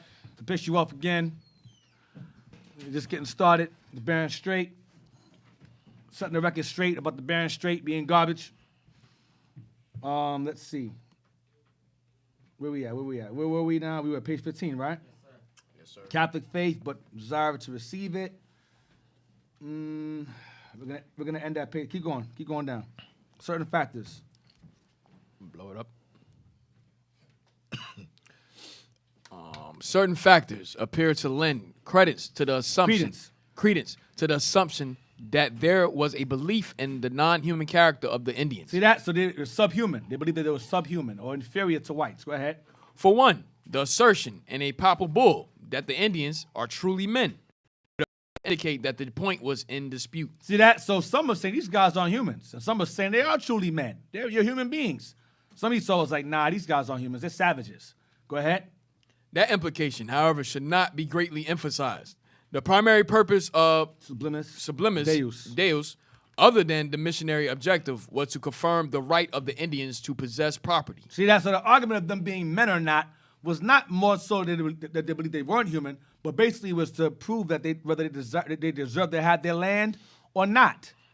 See, if you're a savage and you're a monkey and you're a nigger or you're a spick or nothing, you're not entitled to any land or property or possession of anything. The same way they feel about us today, that's how I felt about this on this side of the world back then. Nothing has changed. That's why they call it manifest destiny. This land was destined for us to take possession of it. People that are here are not human. They're three-fifths of a man. They're subhuman. They're savages. They're nothing. So therefore, they don't deserve to have this land that they have. They don't deserve it. We're going to take. They're truly men, but in order for them to have any land, they must learn to be white like us. in the mind. Go ahead.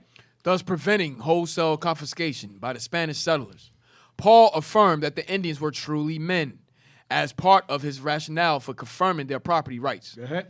This interpretation is supported, though not definitely, of course, by the absence of any literary exposition of the ideal that the Indians were animals or creatures of the devil rather than men. Go ahead. The writers appear to not have noticed such a possibility. Few even questioned the ability of the Indians to reason. Therefore, although some men may have believed the Indians to be of non-human stock, See? Same as us. Black folks, same thing. Non-human stock. Go ahead. the ideal does not seem to have been seriously proposed. The literary debate on the problems raised by the presence of men in the New World began in 1535 with the publication of the year Of the first part of I got page 16. First part of Gonzalo Fernandez de Oviedo. Keep that name in mind. Oviedo in mind. Go ahead. y Valdez. Y Valdez. Go ahead. Historia General y Natural de las Indias.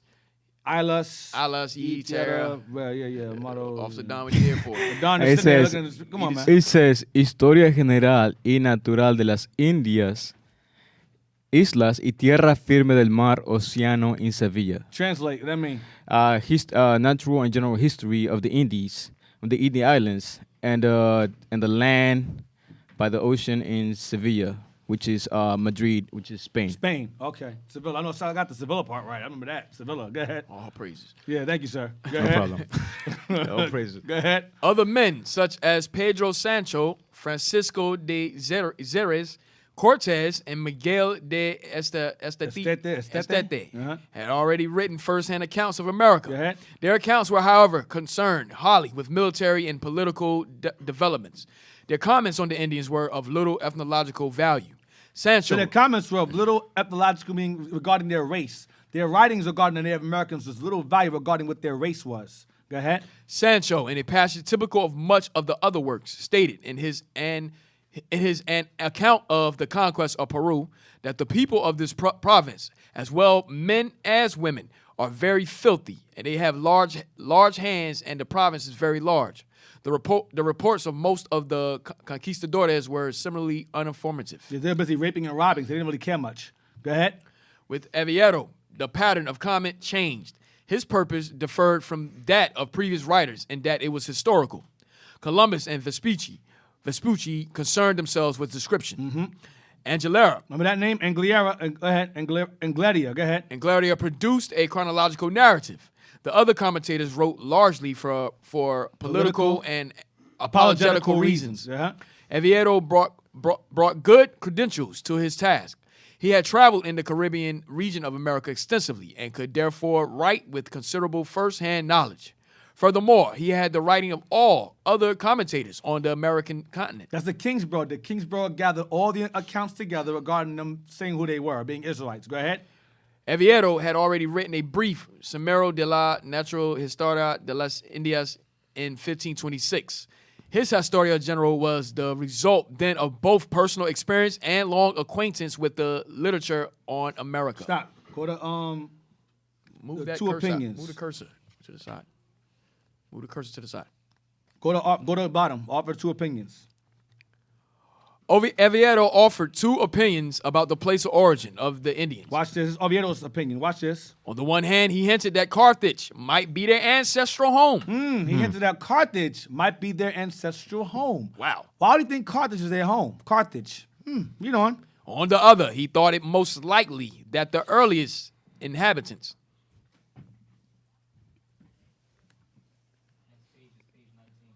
Yeah, I gave her that, right? Oh, I said I gave you 17, right? I give you 17. No. I thought I gave that. I didn't give that 17 to write down? That's the page we need right now, D. I'm going to read it. Yes. Yeah, take it. Take the book. Here, let me take a picture and I'll send it to Where you. is it? Oh, I'm reading it. God. I'll take a picture real quick. I'll send it to y'all real quick. Yeah. All right, so this guy believed that they came from Carthage. This guy came from Carthage. So you have numerous accounts. So this guy, Oviedo, gave the account that they may have come from Carthage. That they may have come from the land of Carthage. And most writers didn't really give an account regarding their race. Just more showed the description, how they looked, what they were wearing, things like that. Columbus more so focused on how they behaved. But Garcia, and after him, they start to ask questions. Like, okay, we're going to talk to them, make them learn Spanish. And then we're going to ask them, once they learn Spanish, who they descend from, who they come from. And we read the accounts numerous times that they told the natives, they told the white man, that they are that they're Israelites. Okay? So inhabitants, blow it up for me a little bit. Inhabitants of the New World descended from the ancient Spaniards. Stop. He thought it was most likely that the earliest inhabitants of the New World descended from the ancient Spaniards. Ancient, not the white ones. All right. The ones that were there first. We're gonna thank you. Now you're good. I think I know that part. The ancient Spaniards goes back to the Carthaginians, goes back to our forefathers conquering southern Spain. But I'm gonna get to that later on regarding the ancient Spaniards. Continue. We're gonna read where am I at? Let's see. Based on Aristotle's. Keep going. All right. The inhabitants of the New World descended from the ancient Spaniards. Oviedo's Carthaginian story introduced into the origin literature, the most persistent of all the transatlantic origin theories. The story revolves around a statement attributed to Aristotle by one Theophilus de Ferreris. Ferreris in his Admiradis. Help me out, Officer Don. That's not Spanish, but it says Admirandis in natura auditis. That's Latin. It's Latin, right? Yeah. Go ahead.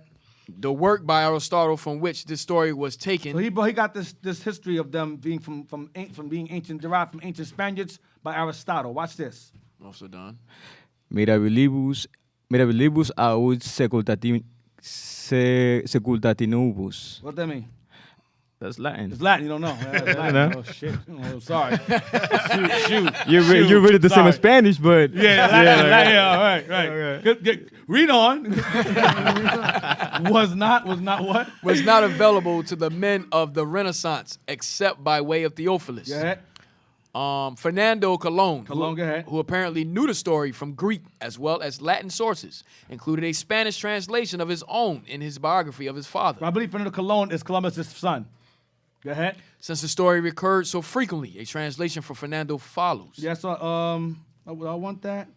Yeah, read that. Read this right here. So read this. It is said that some Carthaginian merchants in ancient times found in the Atlantic beyond the Pillars of Hercules a certain island which had never been inhabited except by savage beasts.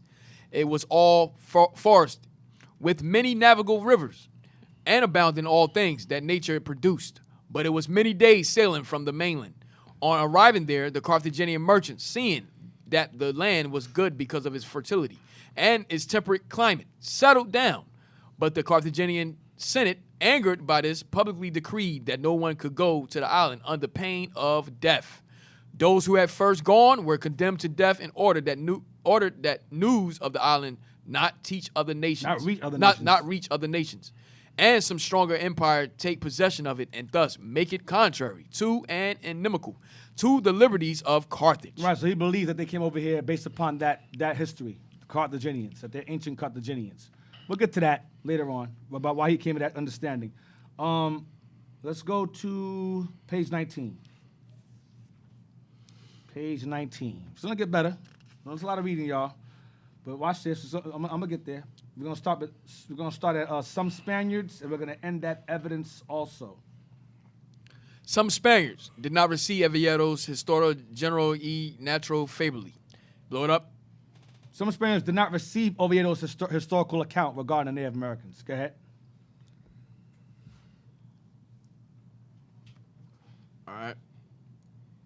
Some Spaniards did not receive Oviedo's Historia General y Natural Fably. And in later years, several commentators took exception to his theories. Go ahead, some did. Go ahead. One of the first literary consequences of the work was to spur Christopher Columbus' son Fernando to write a biography of his father. Right, Fernando Colon, that's his son. So if there's one that was angry at his account was Columbus' son. Remember, Columbus knew who the Native Americans were. And he obviously told his son. So his son said, this guy making things up. I know what they are. My father told me what these guys are. Watch this. Vida del Emirante Don Cristobal Colon. Oh, gosh. He almost got it right. He almost got it right. Hey, all praises. Confirmed. All jacked up, but he got almost. How it go again? It said Vida del Admirante Don Cristobal Colon. Meaning? The life of the admirable Cristobal Colon. All right, go ahead. Thanks, man. Written largely to correct certain real and presumed errors respecting Christopher. Go ahead. The son was particularly incensed by Oviedo's attempt to rob his father of the glory of being the first discoverer of the New World. So he's mad. So this guy was saying, this guy's trying to take my father's credit from discovering the world, discovering this side of the world. So he was angry. So Fernando Columbus, or Fernando Colon, was angered by Oviedo's account. He said, my father was here. He knows more than you. He's making things up.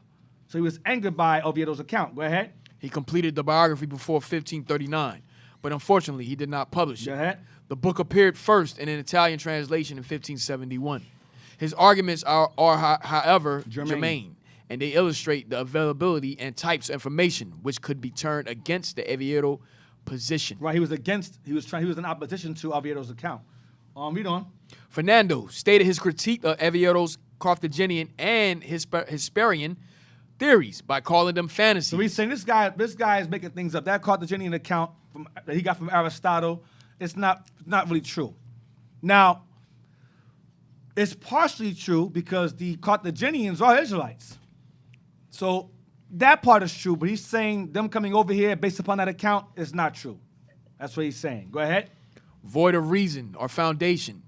He then made a detailed analysis of each story. Fernando charged that much of Oviedo's trouble stemmed from the fact that he did not know Latin and had to rely on someone else's bad translation. This guy's an idiot. So this guy's a liar and an idiot. He doesn't know anything. Go ahead. He quoted the tale of Aristotle from a Greek version and berated Oviedo for his errors. So he's saying that this guy misread Aristotle's account. It's misread. It's mistranslated, he's saying. Go ahead. Fernando also pointed out that Aristotle himself had cast doubt on the validity of the story. So he's saying, we just read earlier about them coming to this side of the world or coming to some part of the world that may have been this side of the world, is even Aristotle himself had doubts regarding that account. Go ahead. The validity of the story by beginning it with a word beginning, meaning it is told, rather than claiming he had it on authority. Right, meaning rather than saying it as an assumption, he's saying it as of certainty. It's saying here it is told, it is factual. Go ahead. The younger Columbus doubted the validity of the tale from internal evidence also. That's what I want. Read it again. The younger Columbus doubted the validity of the tale from internal evidence also. So he doubted the theory of Oviedo from internal evidence also. Thank you. Internal evidence also. What internal evidence could that be? Now, let's get the book I have, Columbus, The Glory. I gotta read along with y'all. It's internal evidence. What internal evidence could Columbus' son, Fernando Colon, be talking about? Internal evidence. Let's see. This big old book here. Bring it out. Let's see. Page 68. Hold on, I'm gonna get there with you. I wanna read along with y'all. This is fun. This is the fun part. Page 68 and page 68. Read that. However, Columbus was not alone in believing the voyage was manageable, though his connections through. Blow me up, load up. A little bit, back it up a little bit. All right. Voyage was manageable. Through his connections, he heard of a letter received by the Portuguese court from the Florentine cosmographer, Pablo Toscanelli, convinced of the feasibility of the Atlantic route. Wait. I'm sorry. Yeah. Feasibility. However, Columbus was not alone in believing the voyage was manageable. Through his connections, he heard of a letter received by the Portuguese court from the Florentine cosmographer Pablo Toscanelli, convinced of the feasibility of the Atlantic route. Go ahead. Toscanelli had even enclosed a map of it. Go ahead. In 1481 or 1482. Columbus corresponded with him directly. With Toscanelli directly, go ahead, regarding the manageability of traveling from one side of the world to this side of the world. Is it manageable? Remember, they thought the earth was flat. But Toscanelli was saying, no, it's possible to come over here. You can get to this side of the world. Go ahead. Toscanelli's reply was encouraging. I esteem your noble and grand desire to navigate from the east to the west. Hemisphere. Go ahead. For the said voyage. Said voyage. Said voyage is not only possible, but is sure and certain and will bring honor. Right. I'm sure you'll make it. You're not going to fall off the earth. I'm sure there's land over there. You'll be honorable. You'll be honored once you get over there. Go ahead. He wrote, this moral support was welcome, but the map, a copy of which Toscanelli sent to Columbus, showed the distance to Asia to be about 4,000 miles and depicted many islands in between. Much has been made of this map by some historians, but based as it was on pure fantasy. I mean, it's not real. It wasn't a real map. The map wasn't genuine. Go ahead. It could have been of no practical use for the navigation. He didn't use that map. It was based upon nonsense. Watch this. Columbus could even prop up his solution with data from an unimpeachable source. Hold on. Columbus can prop up his solution of data from an unimpeachable source, which is what? The Holy Scriptures. Scriptural references. Read on, continue. If a degree at the equator was 56 2/3 miles, that meant the globe was 20,400 miles around. Around, not flat. Around. Go ahead. According to the second book of Esdras. Oh. But according to the second book of Esdras, go ahead. Of this circumference. Of this surround earth, go ahead. The Lord created 6 parts land and 1 part water. Go ahead. Thus, on religious authority. On what? On religious authority. On religious authority. Internal evidence Fernando got from his father. Go ahead. The gap between east and west must be 2,900 miles, 906 leagues, even less if measured from the Canaries. So he's telling you how far the eastern hemisphere is from the western hemisphere, from Spain and over to this side of the world, using the second book of Esdras. That's what he had. Wow. Damn. That's the same thing with that in that movie, 1492. Right. 1492. Yeah. Let's see. He probably made the movie using this book, right? Yeah, probably. Let's get the participation. The participation now. I want that. Page 15 to 16. I told you I was going to go back to that part where it said, I messed my Bible up. That part when it said St. Domingo in Cuba. Remember that? I said I'll go back to that again. I ain't forget. God, my Bible written jacked up. Jesus Christ. That book, page 15, I think I want it. Oh, you talking about we read earlier about San Domingo and Cuba Yeah. knowing half Hebrew. Right. We're going to go right back to it again. I haven't lost that thought at all. Page 15 and 16.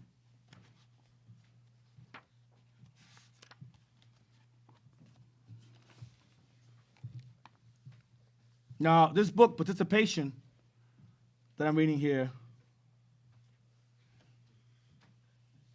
Matter of fact, I'm going to give you this book.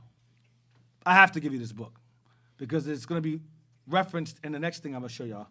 So this book is called Christopher Columbus Yeah, you can give that. and the Participation of the Jews in the Spanish-Portuguese Discoveries by Meyer Kaiserling. Okay? Take a picture of it. Christopher Columbus. You guys get this one. Y'all can have this one because, only because We've been had this thing. right, we had it for a while, and because it's referenced by something else we're going to read later on. All right. And post it up for everybody to see it. Y'all can have this one. All right, let's come.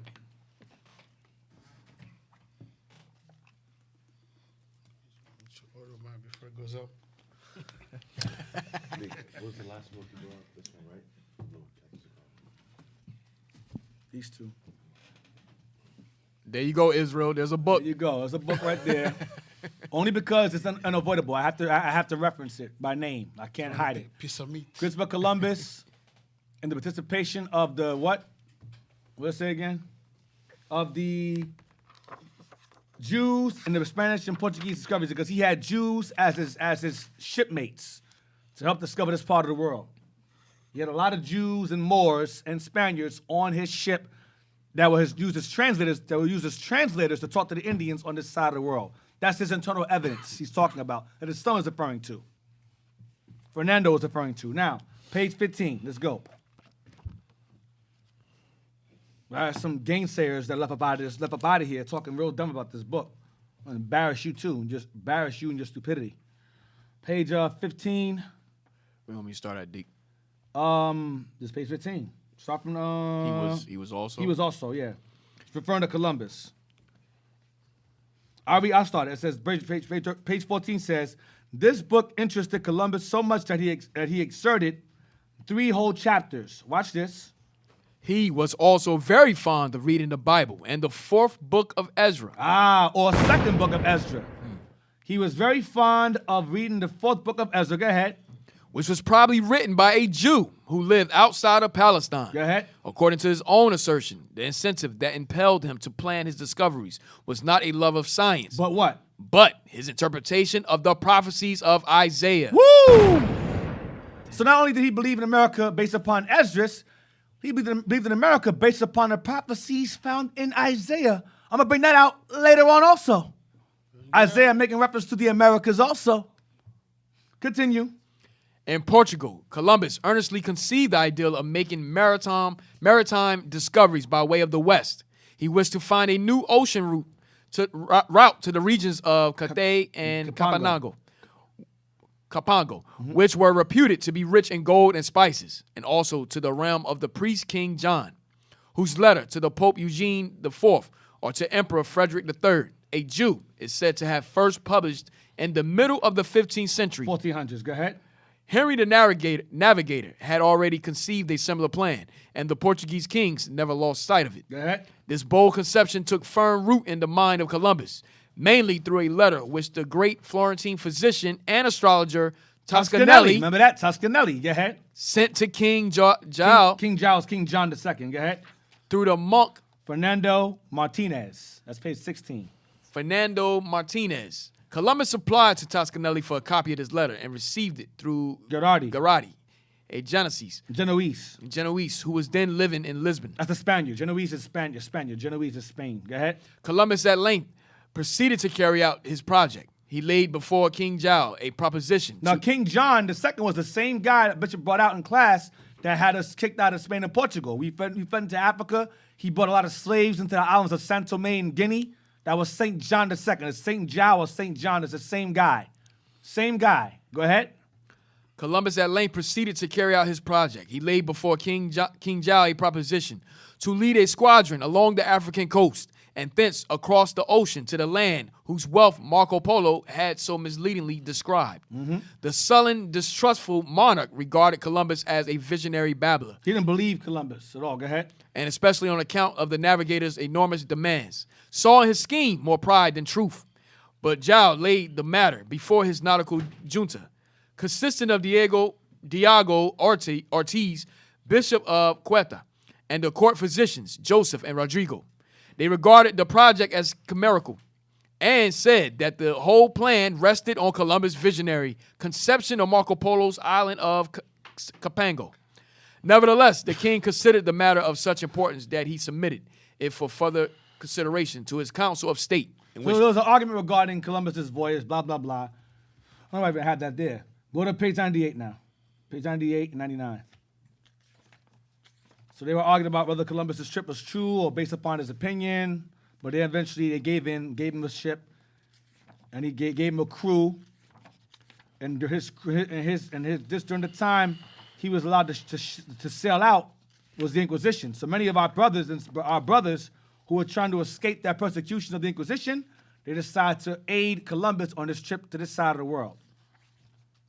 Of more interest than the mode of migration is the question whether any analogies in language, in traditions, in religious conceptions, or in religious ceremonies justify the acceptance of this ethnological theory. Go ahead. Rodin's chief argument in support of his view is the language of the Indians in Española. Cuba, Jamaica, and the adjoining islands. Yeah, like DR, St. Domingo. Go ahead. He contends that it has many resemblances to Hebrew. To what? Hebrew. They're adjoining islands. Go ahead. In fact, he even calls it corrupted Hebrew. Watch this. He asserts that such names as Cuba and Haiti are Hebrew. Cuba and Haiti are Hebrew words. Go ahead. And that they were first applied by the earliest caciques, the chiefs or leaders, Kassim, who discovered and peopled the islands. Right, go ahead. They named the lands. Go ahead. The names of rivers and of persons in use among the natives are derived from the Hebrew. The names of rivers are also Hebrew. Go ahead. For example, hyena from the Hebrew ayin. Stream. I mean stream. Go ahead. Yones from Jonah. Yones is from Jonah. Yake from Jacob. Yake from Jacob. Yeres from Urias. Sabao from Seba. Masa from Maisi. Like mais. Mais is what? From Moisi, as in Moses. Go ahead. The names of their tools, of their little canoes, are Kansas. The name Axi for pepper. The name of the storehouse for maize. For maize. Go ahead. Maize, grain, and the like. All point to the Hebrew language. Continue. Keep on going. Their rites and ceremonies, as well as their language, from one of the main arguments in favor of this theory of descent. Circumcision prevailed among the Indians. They often bathed in rivers and streams. They refrained from touching the dead and from tasting blood. They had definite fast days. Marriage with sister-in-laws was permitted if they were childless widows. Wives were discarded for new helpmates. They also sacrificed first fruits on high mountains and under shady trees. These days. They had temples and carried a holy ark before them in time of war. They were also, like the 10 tribes, inclined to idol worship. At the 10 tribes inclined to idol worship. Go ahead. All writers and travelers agree, moreover, that there were All writers and travelers agree what? Moreover, that there were many Jewish types of face among the Indians, the Aborigines of America. Same face, same faces, same features as the Jews in Spain had over here. Go ahead. The question whether the American Indians are descendants of the Jews, whether they are the offspring of the lost 10 tribes, has often been answered in both the affirmative and the negative. But it has not yet been definitely settled. Yes, it has. Yes, it has. I just want you to know. So now, let's go to the Jews and go to medieval. Next one, medieval empire, because y'all ain't getting this either. Looks like $500. Medieval empire on page 29 and 30. Shout out to Officer Rubin for getting this thing, because I know damn well I wasn't going to be able to get it no time soon. Page 29. You should have, don't show the book now. Page 29. If you already showed it, too bad. Page 29. Which one is this? Don't bother. It's like $500. Right? Oh, no, that's okay. Yeah, this the book, PDF. This book is out of order. This PDF. This PDF it. I've been working. Yeah, this PDF it. Page 29. Blow it up. Donate to my PayPal. Oh, gosh. Here we go. Go ahead. I don't know if I can eat next week. Sitting outside reading. We have a house made of books. We're going to do a bridge. Oh, man. Blow it up a little bit more. All right. Bring it down, bring it down, bring it down. Right there. Come on. Ecuador, as regards the South American Indians and their possible relationship to the lost tribes of Israel. An article was published in the Israeli newspaper. In the what paper? In the Israeli newspaper. Israeli newspaper. The so-called paper. Go ahead. The Mariv. December 1974, with the following content. Following content. The hell is this? Content with the following content. Go ahead. In 1587, the Jesuit. Go ahead. The Jesuit Nicholas Delusu, whatever. South America by the King of Spain for missionary purposes. To teach them Christianity. Watch this. To convert the Indians to Christianity. That was his mission. Watch this. In Argentina. In where? In Argentina. Argentina. Go ahead. Nicholas discovered a people who bore Jewish names. So the people of Argentina had Jewish names. What were their names? Read. Nicholas discovered a people who bore Jewish names, namely Abraham. They had names Abraham over there in Argentina. David, Moses, and so forth. Like the people, remember in this book over here, this book, same thing in the other islands. Same thing. Jacob, Urias, Moses, same thing. Go ahead. To the question about whether they were circumcised, these people answered thus. They said, thus what? Yes, just like our ancestors. We are circumcised, like our ancestors are circumcised. Go ahead. Is this same region where found stone knives used for circumcision. Sharpened stone knives are mentioned also in the Bible as special instruments for completion of the rite of circumcision. Yep, go ahead, watch this. An Argentine tribe where a stone slab with these commandments was found causes no less interest. With 3 commandments, go ahead. With 3 commandments was found causes no less interest.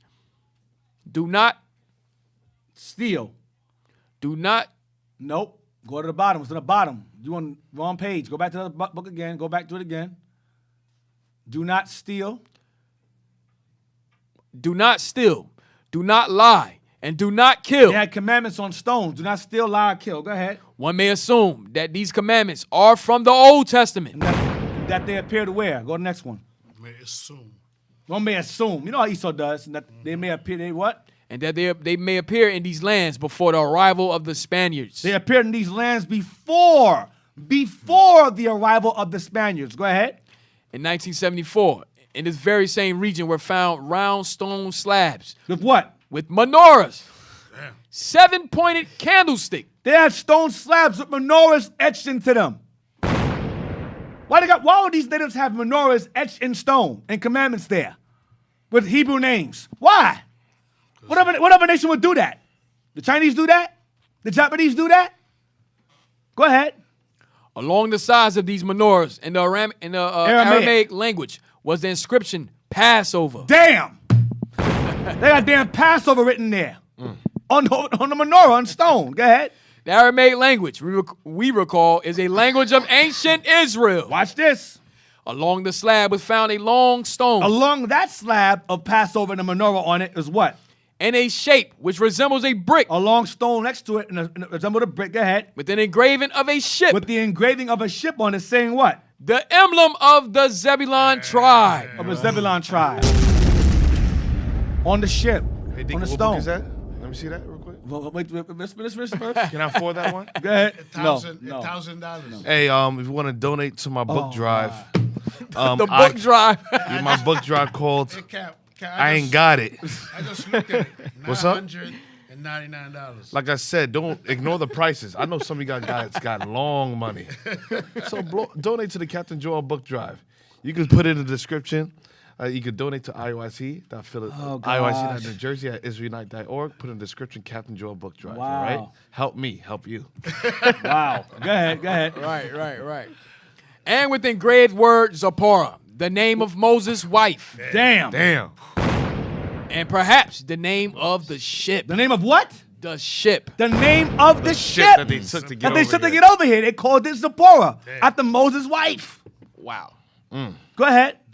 Does this mean that the Jews sailed here on a ship? Yes. That's what it means. Damn. They sailed here on a ship. Yes, that's exactly what it means. Read on. Scientists think that this stone is nearly 3,000 years old. It is. Go ahead. It must be said that the problem of the South American Jewish Indians has been occupying minds in Europe since as early as the 17th century. As early as the 1600s. Watch this. The Amsterdam rabbi Manasseh ben Israel devoted many years to it. Go ahead. A deeply religious man. He believed that there existed on earth the mysterious sabbatical river, Sabbatean, which is mentioned in the Talmud. Nonsense. But he did believe that the Native Americans were Israelites. That he believed was true. That Sabbatean thing is mythical nonsense. So, it's the book right here. Cap. Where? Which one? This one here. Okay, I'm just gonna borrow this for a little bit. Now let's go to Jewish Encyclopedia now. Jewish Encyclopedia, Arsarith. Bring it out. Yeah. Jewish Encyclopedia, Arsarith. So you Northern Kingdom and share those videos. This is the Jewish Encyclopedia. Remember, we read earlier from a Jewish. This is from a Jewish magazine, 1974, regarding the the Argentinian natives having Hebrew names and customs, and all kinds of inscriptions in stone of the commandments and a ship that they used to sail over here named Zipporah, and the Zebulon emblem on the stone. Yeah. Come on, man. Let me try to get the actual book instead of What? of this. No, I want this. You'll see why. Blow it up, move it up. All I want is that. Get rid of them faces over there. All I want is the paragraph. If you what you gotta do, then he's gonna read. Just move it over as he reads it. or bring it in some, or look at it on your phone, Jess. We ain't got to mess around and be doing all this nonsense. Bring it out some, bring it out. You're right there and move it over. Let's move it over. I'll be all right. It won't move over? That's annoying. Wow, okay. All right. You got it? Yeah, that's annoying.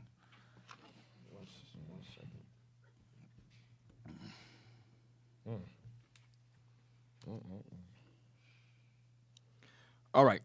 Asaph, the Jewish encyclopedia. The name of the land beyond the great river, far away from the habitation of man, in which the 10 tribes of Israel will dwell, observing the laws of Moses until the time of the restoration, according to 4th Esdras. Restoration's going into Israel coming back together as one. And according to 4th Esdras, that you have Ezra, Nehemiah, 1st Esdras, and 2nd Esdras. So it's referred to either as 2nd Esdras or it's referred to as 4th Esdras. Go ahead. Chapter 13, verse 45. Verse 45. Go ahead. Columbus identified America with this land. Columbus identified America with this land. Columbus identified America with this land. So Columbus realized America is Asaph according to Esdras and Isaiah. Watch this. There's more. Keep reading. The name it has been suggested by Schiller Sinizi is taken from Deuteronomy 29, verse 24 to 27. Jump down to the bottom references. What it has in the bottom reference. Bottom references. No, it mentions occasionally. I have to find it. It mentions the book we read earlier. Okay. It just say page something. I'm looking for I don't even see it on my phone. My phone's charging. Damn. Let me see it. Hold on a second. Right here. Yeah, it's right in the bottom. Restoration. Read again. The bottom. Read from the top again. Read all the way to the bottom. It's the first paragraph. Oh, all right. The name of the land beyond the great river, far away from the habitation of man, in which the 10 tribes of Israel would dwell, observing the laws of Moses until the time of the restoration, according to 4th Esdras, chapter 13, verse 45. Or 2nd Esdras 13:45. Watch this. Columbus identified America with this land. So America is Asaph and Esdras. Watch this. C. Kaiserling's Christopher Columbus. See that? C. Kaiserling's Christopher Columbus. Go ahead. Translated by Dr. C. Gross. Go ahead. Page 15. Page 15. Now, the nigga said, who argued it, it don't say that. When you read page 15, it says he also is very fond of the book of Ezra, the 4th book of Ezra. So the person that put this together on the encyclopedia understood, based upon Columbus' study of Ezra, it's referring to America. So what the hell are you talking about? So it's still making reference to that book. Page 15. Now, let's go back to the other book, page 20. Oviedo. Origins. Yeah, Origin again, page 20.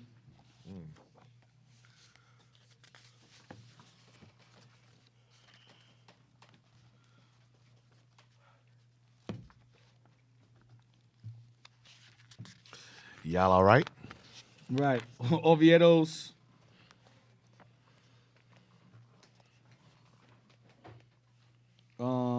Oviedo, and we're going to end at mentioned. Yep, there's only one statement. Oviedo's argument. It's only one sentence, so it's not. We're gonna fly. I'll wait for him to move it over. Move it over. Move it over. Oviedo's argument for a Spanish origin. Oviedo's argument for a Spanish origin for the inhabitants of the New World received little support and was rarely mentioned. So that was discarded. I'm reading most of the accounts. Alejo Venegas, where's that at? Venegas clearly.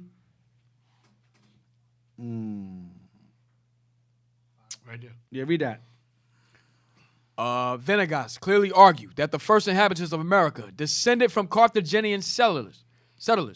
He did not quote Aristotle's story. He stated merely that it is obvious that the islands which Don Cristobal Colon and Vespuccio Amerigo discovered had already been found more than 2,000 years ago. He's right about that. Go ahead. And that the Carthaginian settlers and the islands spread to the mainland and populated it. He's partially correct. They are Carthaginians were Israelites, so he's right about that to a degree. Go ahead. Wait. Is that all I want? Let me see. Is that all I want? That's all I want. Get page 21. Page 21. The most vital. The bottom part. The most vital questions concerning the Indians did not deal with their origins or how they got to the New World.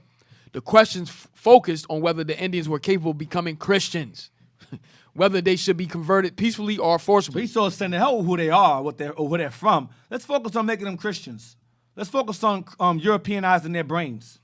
Go ahead, Willie lynching them. Do that. Go ahead. Whether they were rational beings possessed of the rights of Europeans, whether they should be enslaved or, if already slave liberated. Right. The discussion whether if they're either should they be enslaved or if they're already enslaved, should they be liberated, freed, based upon their origin. Go to I don't write about the pages down. But Toma de la Casas. La Casas spent, let me see. Believe they came from the east. Where's it at? 1 second. That's page 21, right? Should be 21. Is it 21? Oh, no.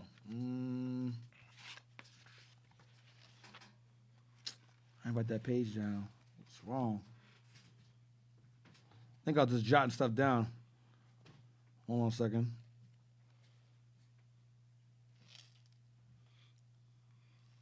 Damn, yeah. Okay, it's 22. I didn't write that down. It says, Take a picture? yeah, Take a page picture and send it to 22. him real quick. I didn't write that down either. Page 22, real quick, and then we go to page 29. I got 29, right? Yes, sorry about that. I thought I gave you that too. All right, send it now. Yeah. Page 22 right here.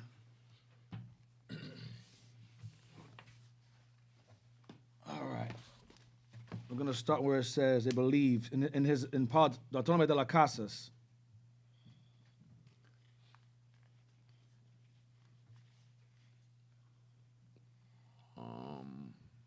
The most famous. The most famous of the Spanish humanitarians, Bartolome de la Casa, wrote on the origins of the Indians in 2 works not published in his lifetime.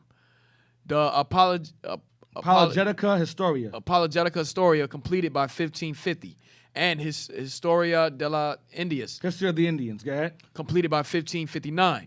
Since these books were first published in 1909 and 1875 to 1876, respectively, they did not contribute directly to the literary debate. 2 reasons favored their inclusion. They are illustrative of the thinking of one of the men intimately involved with the condition of the Indian. He wrote about their condition because they were being enslaved and killed and tortured. He wrote it down. Go ahead. And they indicate that Las Casas did not hold an opinion commonly attributed to him, that the Indians descended from the lost 10 tribes of Israel. So they're saying basically that opinion of them being Israelites didn't come from. He didn't go with that. Go ahead.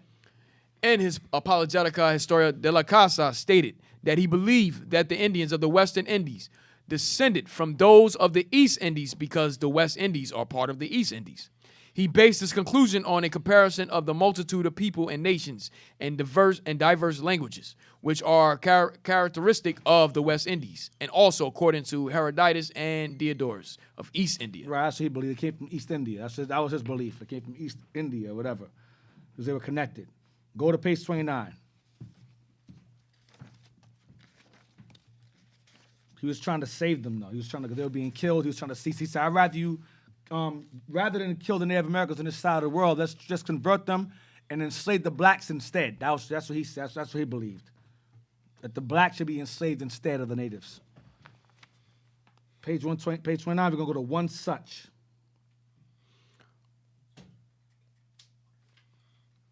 One such was Diego de Landa, who in 1566 completed his officer. Diego de Landa, go ahead. Relación de las Casas de Yucatán. To justify his actions toward the Indians of that province. Like so many other early works on America, it was not published in his lifetime. That first publication was an incomplete French translation in 1864. The complete version in Spanish appeared at Madrid in 1881. In this case, the lack of publication was not critical since Landa made only 2 brief references to the origins of the American Indians. Watch this. After relating the Indian legend of people coming from the east through 12 paths open through the sea. That came from him. See? Because he spoke to them. Go ahead. Landa observed that if this were true, they would Be Jews. So he said, these guys are Jews. What book is that one? Same book, Origins. Origins of American Indians? Go ahead. Oh, man. Wow. Go ahead. It should be. They can hear me? No. Go ahead. Your mic muted, Cat. Yeah. It should be what? It should be. It should be noted that Landa did not offer a theory of Jewish ancestry for the Indians. Go ahead. He may have thought that, but He may have thought that. You know, he knew it because he talked to them. Go ahead. that if he did not express the thought. Landa did make one rather unusual observation. He disagreed with those who thought the civilization of Yucatan was imported. These buildings have not been constructed by other nations than the Indians. He concluded, Landa's argument gained no great support until the 19th century. 1800s. Go to, what's it, concluded? Frederick Luminous. Page 35. Go to page 35. Page 35. Luminous.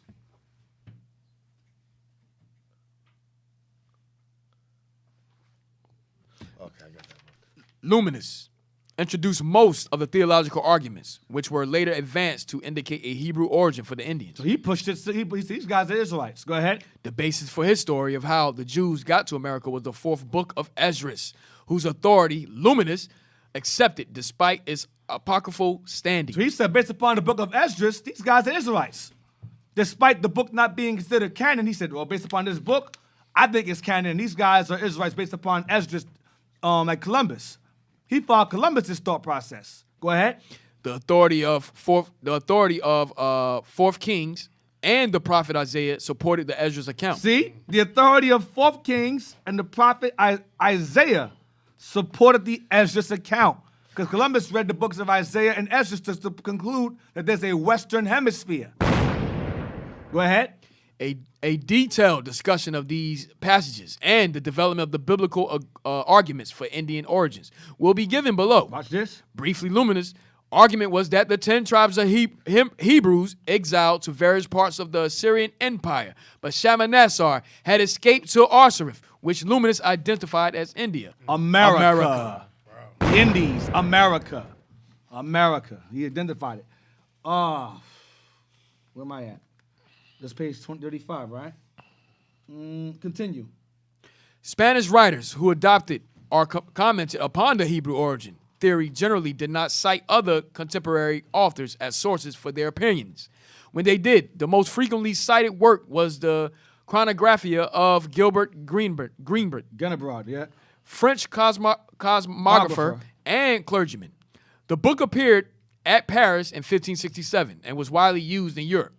But even before Ginbert broadcast the Jewish origin theory, several Spanish friars prior to this guy saying they're Israelites, go ahead. working in Mexico Worked in Mexico, go ahead. had arrived at the same conclusion. They all came to the same conclusion, go ahead. 2 of them, Juan Suarez de Parata and Diego Duran, And Diego Duran, that's the guy that said that they came from the east, go ahead. had completed their manuscripts around 1580.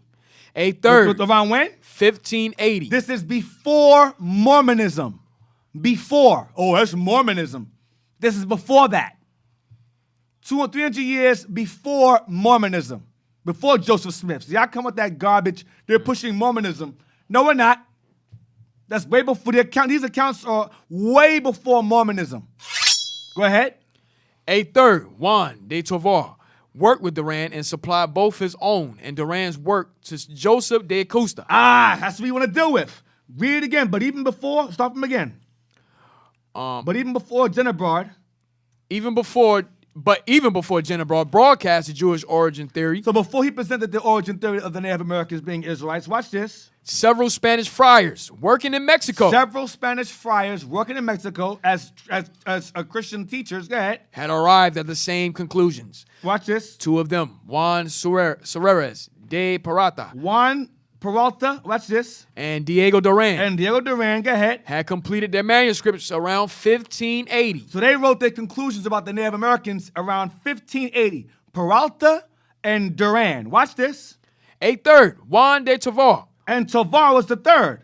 Go ahead. worked with Duran And they worked with Duran, go ahead. and supplied both his own and Duran's work to Joseph de Acosta. See that? They gave their work of the Native Americans being Israelites to Joseph Acosta.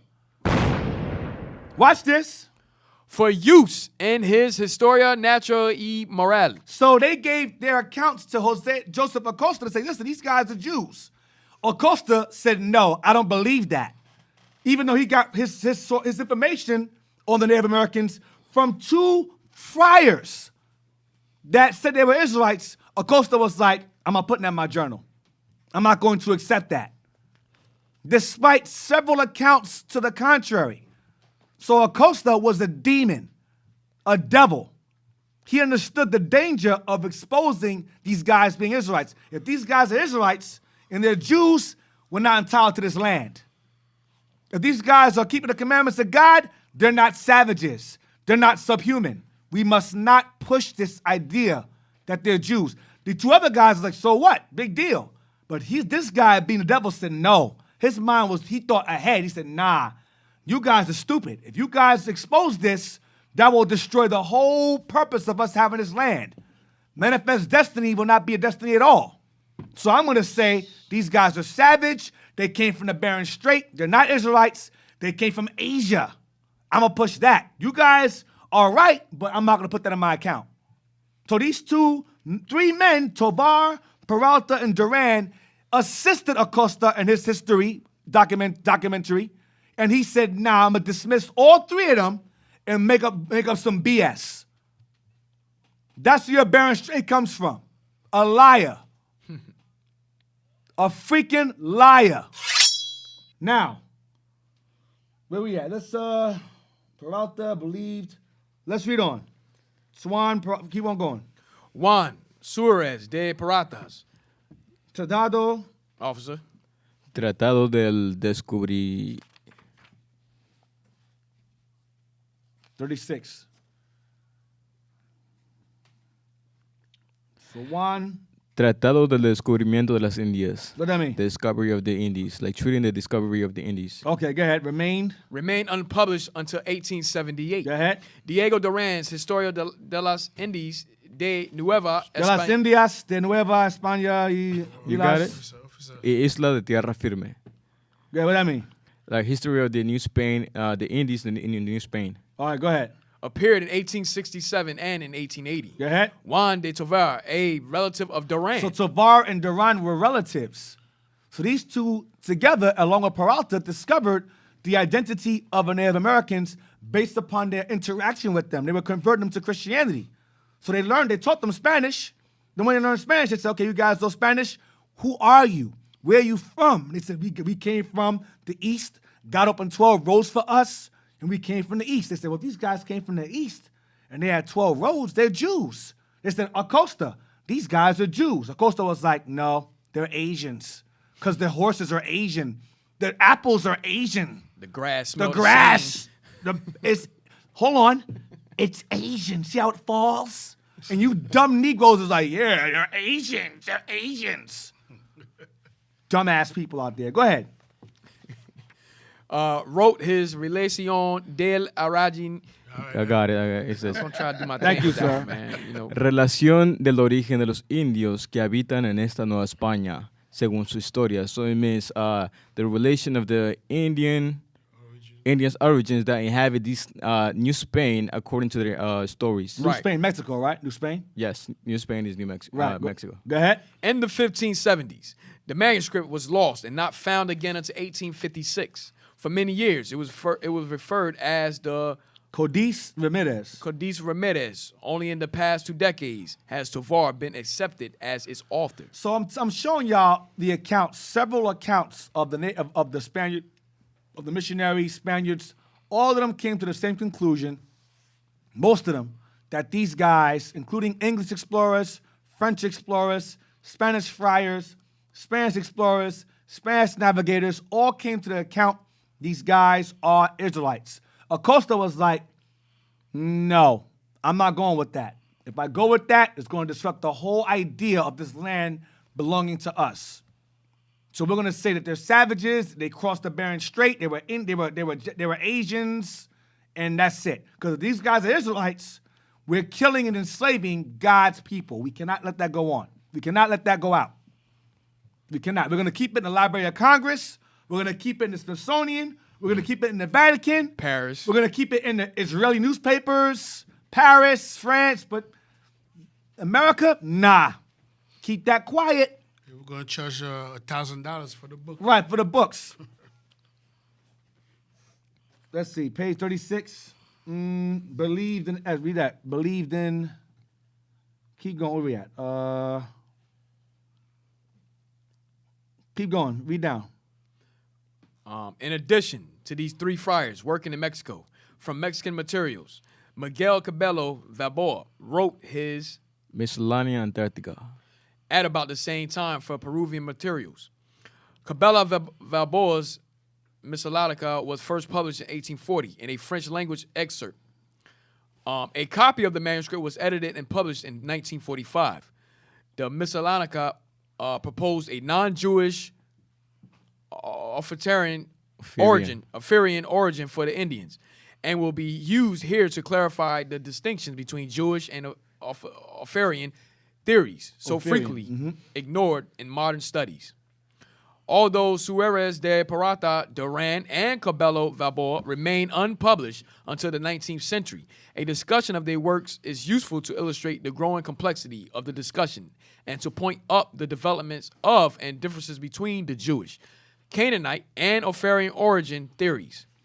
All 3 books circulated in manuscript. So where you had, although Suarez Peralta, Duran, and Cabello Valboa remained unpublished until 19th century, the discussion of their works is useful to illustrate the growing complexity of the discussion and to point up the developments of and differences between the Jewish, Canaanite, and Arthurian origin theories. These 3 guys all came to the conclusion these guys were Israelites. He says here, it says Jewish, Canaanite, meaning from Canaan, or Arthurian. Because remember, Solomon traveled to Ophir. But let's continue. All 3 books circulated in manuscript. All 3 books circulated in manuscript and did therefore contribute to the expansion of the controversy, even though they were not widely available. Watch this. Juan Suarez de Parata was the earliest identifiable Spaniard to endorse the lost tribes of Israel theory. He's the earliest. Go ahead. And even his acceptance was qualified. And his acceptance of them being Israelites was accepted, was qualified. Go ahead. He based his opinion in the authority of chapter 13 of fourth Ezra, of the book of fourth book of Esdras. Chapter 13 of Esdras again. Go ahead. The passages to which Suarez de Parata read. What did he read? These are the 10 tribes which were led away captive out of their own land in the days of Josiah the king. Which tribes? Shalmaneser, the king of the Assyrians, led away captive. He carried them across the river, and thus they were transported to another land. But they took counsel among themselves that they would leave the multitude of the heathen and go forth into a land further distant, where the human race had never dwelt, there at least to keep their statutes, which they had not kept in their own land. And here he says human race never dwelt. Human race, I mean, no one was there. No one was there prior to us getting there. And they entered by the narrow passages of the river Euphrates for the Most High, then wrought wonders for them, and stayed the springs of the river, passed over. Not Suarez. Suarez de Peralta. Suarez de Parata. And though that country... Oh, you want me to skip down? Yeah, Suarez de Peralta interpreted. Suarez de Parata interpreted this to mean that the 10 tribes taken captive by Shalmaneser had escaped to a land called Arsarit. Guys, watch this. This Arsarit was obviously near America. Obviously near where? America. Go ahead. And some of the Jews have migrated to it. Go ahead. He supported this conclusion by citing the similarity of certain Aztec words to Hebrew words. Damn. Aztec words to Hebrew words. Go ahead. And by claiming both peoples had similar idolatry. Yep. Go ahead. He did not, however, claim the lost tribes as the exclusive populations of the New World. Populators of the world, New World. Go ahead. In fact, he thought that the first settlers probably came before the flood. So he starts going off a little bit. Go ahead. His authority for this belief was Genesis 6 and 4. Right. Which said that there were giants on the earth in the days before the flood, since bones of giants had been reported in Mexico and Peru. We read that earlier. We read that way before. The big giant heads, that was still Northern Kingdom. That was Israel too. He thought because they were so tall, he thought that these giants were the ones that came over here in Genesis 6. That was just our brothers on this side of the world that were taller in stature. Go ahead. Obviously, America had been people. It's reported in Mexico and Peru. Go ahead. Had been reported in Mexico and Peru. Obviously, America had been peopled by giants who had drowned in the flood. That was his thought, but that was Israel also. Now, let's go to page 38. Diego Duran. How long I got? 38. 7 minutes for what? To wrap it up. 7 minutes only? I think so, right? It's 3:03. Diego Duran. Where we at? Page 38, Diego Duran. Diego Duran was much less equivocal in his theorizing, since he said he had not received the revelation from God, which was the only way to determine for certain where the Indians originated. He would resort to conjecture. His opinion, go ahead. He concluded that the Indians must be descended from Jews. Because he spoke to them. Go ahead. His opinion was based on the strange ways and customs and the lowly conversation of the natives. And the what? And the lowly conversation of the natives. Their conversations. He listened to them. These guys are speaking in Spanish now, and they're talking about them being Jews or their culture in this language he understands. Esau's saying that's just conjecture. No, that's him listening to their conversations and seeing their customs. It's not conjecture. Go ahead. Their way of life, ceremonies, rites, and superstitions, omens, and hypocrisy. All what? All so like the Jews that the Indians themselves must be Jews. Continue. Duran found support for his belief in observations of Indian cultures, which he thought matched very well with the biblical descriptions of the Jews. Unlike Suarez de Parata, his relative, go ahead, who used the apocryphal Esdras, forth on which to base his theory. Duran relied on the Bible itself. His source was the second book of Kings. In the 9th year of Hoshea, the king of Assyria, captured Samaria, and he carried the Israelites away to Assyria. Right. So he goes into Kings. Go to, let's just say Bible itself. We passed Bible itself? Yes, yeah, sir. That's all I wanted. It's Bible itself. Go to page 38. No, page 40. The friars. From the very top, we're going to end at could be made. The friars of Mexico, working as they did with the Aztec legends of vast migrations, came more readily to the lost tribes theory than those working in other areas. The legendary wanderings of the Aztecs found a responsive chord in the Christian steeped in the traditions of the Jewish Exodus. I mean, their customs and their stories go back to the Bible. Go ahead. By the last quarter of the 16th century, the work of such men as Montalina, Sahagan, Duran, Tovar, and Suarez de Parata had made the Aztecs' oral history available. They taught them Spanish and they repeated it. Go ahead. It was not until the Aztecs' own views about their history became widely known that the obvious... Hold on. It was not until the Aztecs' own views about their history became widely known. Go ahead, regarding their conversations. Go ahead. That the obvious, though superficial, parallels with Jewish tradition could be made. Go ahead. Furthermore, it was not until these comparisons had been made, the writers began to make extensive use of biblical and related traditions to explain and support their theories. Based upon the Native Americans' conversations. Go ahead. Most writers on Indian origins before 1580 did not use the Bible in constructing their theories. Many relied exclusively on non-biblical literary sources. Right, like their conversations. Go ahead. Most went no further into the scripture than to insist that all men descended from Adam. Right, so some scholars was making things up, but these guys listed here earlier regarding the Aztecs and these guys are Israelites. That's all I want. Now, we're almost done. We got too much time. Go to page 48. Go to page 48.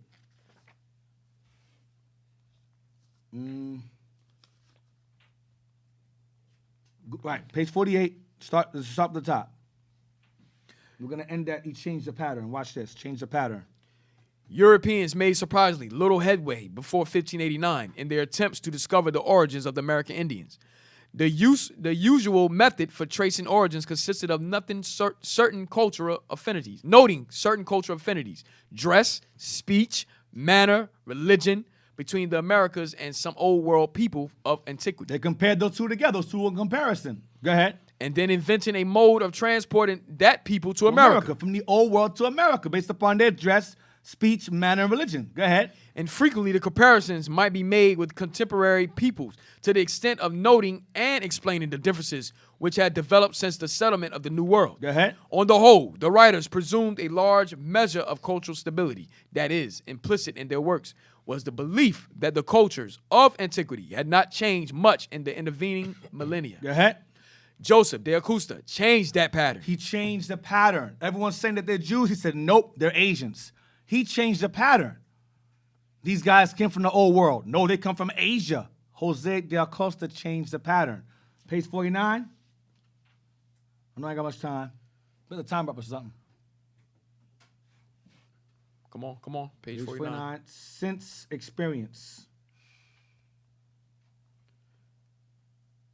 Since experience had proved men did indeed live in America, and since all men must have descended from Adam, they must of necessity have come from Europe, Africa, or Asia. Go ahead. Rather than jump into cultural comparisons to find the old world counterpart of the Indians. Watch this. Acosta decided that he should first examine the situation of America with respect to the old world, both geographically and historically, to discover how men could have got to the New World.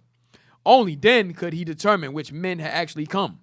Acosta had already expressed his disdain for those who argued that the name Peru derived from Ophir, or Yucatan, from Yectan, or the Inca name Tito or Paulo from Titus or Paul. Word comparisons, he maintained, were too weak as arguments to sustain such grand conclusions. Go ahead. How could the first men have come to America? How could the first men have come to America? It seemed unlikely to Acosta that there was a second ark to carry them, nor could he credit an angel with that work. Furthermore, he said what? Furthermore, he said,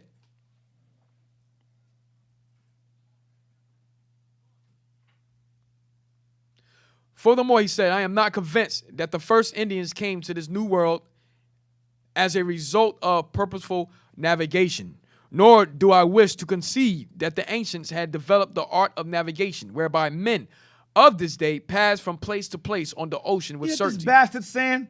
He's saying, I am not convinced that the first Indians came to this new world as a result of purposeful navigation. I mean, it didn't come in on their own. Nor do I wish to concede that the ancients had developed the art of navigation whereby men of this day passed from place to place on the ocean with certainty. I mean, I don't believe these guys had the capability of being able to travel here by ships and get over here. You got Israelites saying the same nonsense. They had rowboats. You guys don't know anything. Wow. You guys are as dumb as this guy is. He's saying this, I'm not going to concede that they came over here by ships. I don't believe it. That's what he's saying. Go ahead. Despite the contrary. Go ahead. Nor do I find evidence of so notable a voyage in all antiquity. Go ahead. So far as Acosta could determine, the ancients had no lodestone or compass and could not therefore have made the voyage across the Atlantic. Liar, man. That's all I want. Go to the Atlantic. Go by the same tokens. Jump down about the same tokens.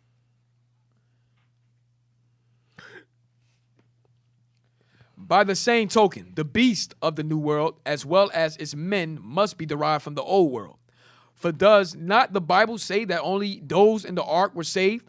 Was it reasonable to think the settlers who came to America either intentionally or because of storm, though they might have women with them, and would also have wolves, tigers, and other ravenous beasts on the ship? It was more than enough for men to escape with their lives, driven against their will by the tempest, without carrying foxes and wolves and feeding them at sea. Right. Since the beasts could not have swum the broad ocean, and since they probably did not come in the ships with men, not even for sport, and since a separate ark or angelic aid were implausible, how did they get to America? And would not a passage unable by beasts be usable by man also? Acosta was forced by these considerations to conjecture that the new world we call the Indies is not completely divided and separated from the other world. Right, watch this. And in the undiscovered north or south, the two worlds had a land connection. Bering Strait. Bering Strait. So he said these guys don't know how come here about water. These lands, somehow this land is connected to another land. This land, America, is connected to another land. That's his theory. There's no way they got here in ships. I don't believe that they're smart enough to have ships. So they must have gotten here through a land bridge. That's what he's saying. And that's why it says he broke the pattern. You understand? Everyone else is saying Israel, Israel, Israel, Carthaginian, Canaan, Israelites. He's like, no, Asian. These guys are not smart enough to have boats.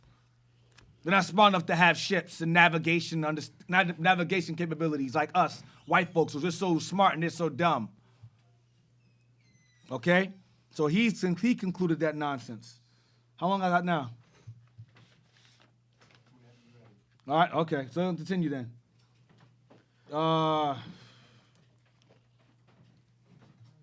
Where we at? Page 51. We're going to end at page 51, Judaism. Go to Acosta. Page 51. Blow it up. I'm trying to fly through this so I ain't got to go over it again. Acosta now had his ground rules, but he still did not have his Indians. Before giving his own opinion, he commented on those theories he had already heard. He contemptuously dismissed the Atlantis origin theory, saying that only children and old women could believe what Plato wrote of that island. Plato wrote. Plato wrote of that island. Acosta was equally disdainful. Watch this. Acosta was equally what? Acosta was equally disdainful of the supposed Jewish origin of the Indians. See that? Even though 3 of his men that helped him write his documentary said they were Jews, he was opposed to it. I mean, he hated that. He hated it. Mm-hmm. Go ahead. True, both Indians and Jews were fearful, submissive, ceremonious, and deceitful. But the Hebrews possessed writing, and the Indians did not. That's a lie. That's a flat-out lie. They had writing. This guy is a liar. We read the writings numerous times. They wrote in stone. They had a codex. They had all kind of emblems and jewelry, everything. They had a stone in Mexico, the 10 Commandments, etched in stone. They had paper. They had all of that. This guy is a liar. Go ahead. The Hebrews also loved silver, but the Indians did not. The Hebrews practiced circumcision, but Acosta knew of no Indians who did. So what? But they did. But because he didn't come across any, they don't practice that. But they did. We read it earlier. Go ahead. He did not credit the reports from Yucatan.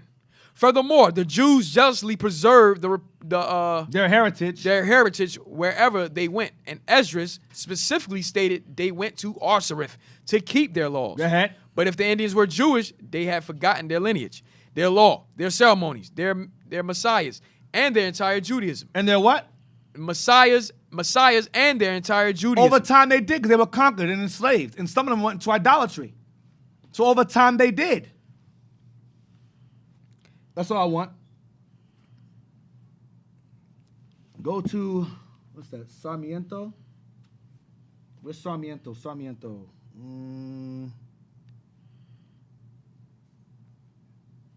Sarmiento Gamboa introduced his theory first. I gotta find that. Where's that at? It's at page 40? It can't be page 40. Sarmiento, give me a second. I think I skipped something of importance. 1 second.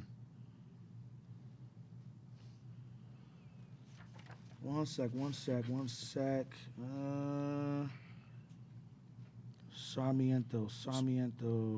So what is Deacon breaking out? That is Bering Strait is BS. It's crap. Yo, it is crazy because once I read about this stuff, I think of like people like Volker Malone and all that stuff. Like always try to discredit what we bring out now. Right. Right. Same thing. They was Same always thing. doing. This is Esau's thing, man. It's what they do because of the hatred they have against us. They don't want you to know the history. But all praises is coming out. So take good notes. All right. Yeah, Share page the classes 51. I'm Yeah, trying- right. And also, please share the classes. Please share the classes. To the Northern Kingdom, mostly. Trying to find where it says Sarmiento Gimbo introduced his theory first. Hold on a second.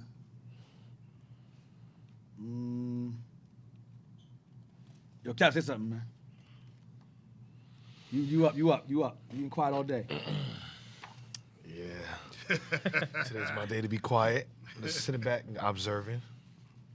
Ordering books. Page 30, Just say something. Yeah. So, 30, 31. but like we said before, just take your notes, share the classes, and so forth, because this is valuable. This is very, very valuable information that you are not going to find in school. All right. Matter of fact, Columbus Day coming up now, right? When you think they're going to teach this in the school? I think it's today, right? I don't know when it is. I don't know when it is. Monday. It's Monday. They You gonna know what's teach- funny? Columbus Day is the same time period as Latin History Month. Wow. It's a smack in the face. Yo, it's Yep. crazy. It's in October. Because I work, right? I'm Yes. gonna skip that. Huh? When is it? It's crazy because at work, you seen that panel they got? Right at our job, they put up Latin Heritage Month, and it's crazy because they taking our Hispanic brothers and making them take pictures right in front of that thing. Right, yeah. And Okay. they got the Spaniard flag right there. So It says National Hispanic Heritage Month is Tuesday, September 15th to Thursday, October 15th. Wow. just like they gave us a Black History Month, only 1 month. Yeah, we They gave give them you- that. Get page 51. It was difficult. We'll just skip past that. It's not important. I gotta look for it. We'll just continue where we're at. Page 51. It was difficult. It was difficult to discover the origins of the Americans because they had no written tradition. Yes, they did. We read that numerous times. This guy is a liar. Go ahead. Akusa thought, He thought.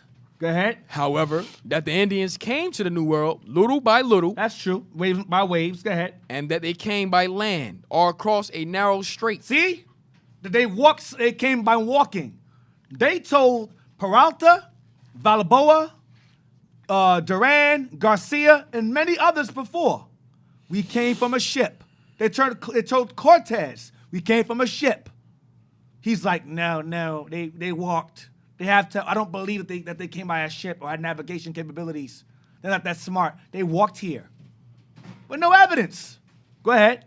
The major cause of their coming was the nearness of the continents and some undiscovered area. There's undiscovered because it doesn't exist.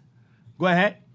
The first to have come a few thousand years ago would have been savage hunters, driven by hunger or loss of homeland or overpopulation. These people settled down and retained little of their former culture. That's all I want. Let's stop it straight. Across the narrow strait. That's all I wanted. This guy's a liar. All right, let me wrap it up soon. So I'm gonna bring this out real quick. Go to the view real quick. Page 205. Real quick. Page 205, the view. Real quick. We got 10 minutes, Deacon. 10 minutes? Okay, that's good. That's good enough. Page 205.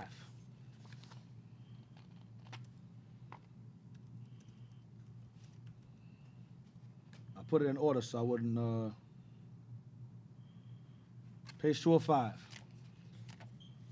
Watch this. Page 205. And we're going to read. Hold on. We're going to read. You got it? Page 205? Huh? Page 205. You don't have it? Page 205. Well, you're looking for that. Let's do something real quick. It's falling apart. Yeah, I think that's one of the pages we read before early on. We did. They should be there. Right, yeah. There, here it is. Thank you. Page 205.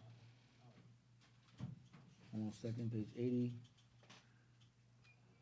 The main pillar. All right.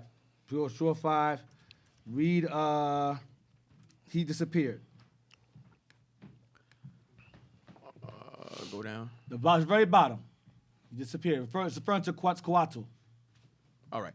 He disappeared after he had declared to the Cholulans that he would return and govern them again and renew their happiness. That's referring to the Messiah. Watch this here. Next one.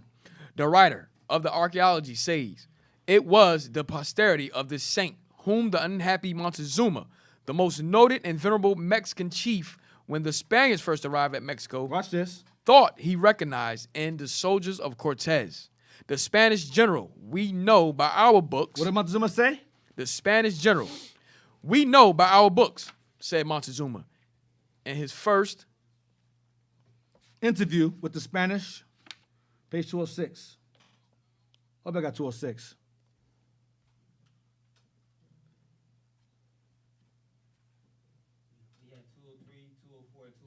Yeah. All right, we know by our, okay, that's fine. We know by our books. Go to page 203.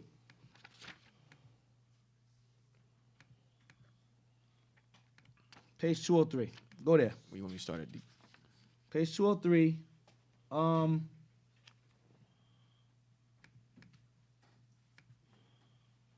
The archaeology informs.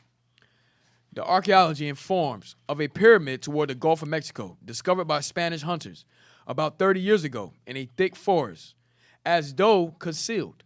For the Indians, say the writer, carefully concealed from the whites whatever was the object of their ancient veneration. They would hide the records from white folks. Read on. Various authors unite in this trait of Indian character, which accounts for the fact that so many of their Israelitish rights should remain so long concealed from us. Because Esau was destroying them. Go to page 149.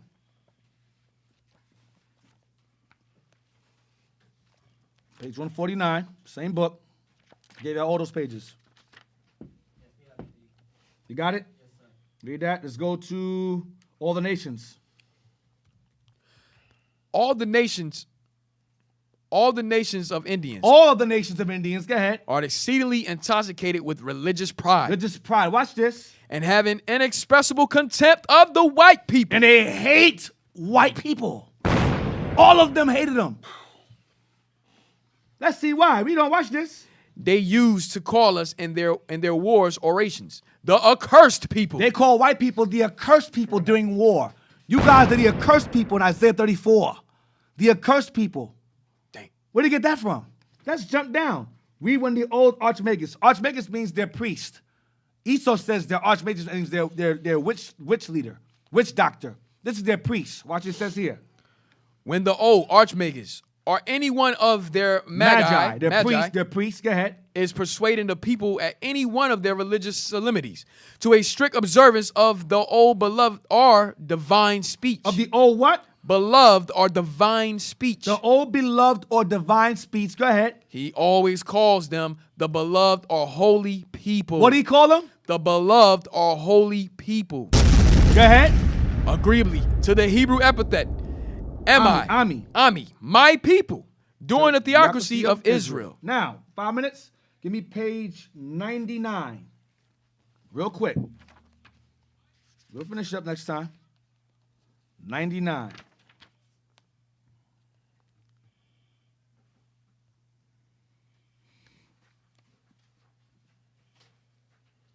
Let me start, Mr. Adair.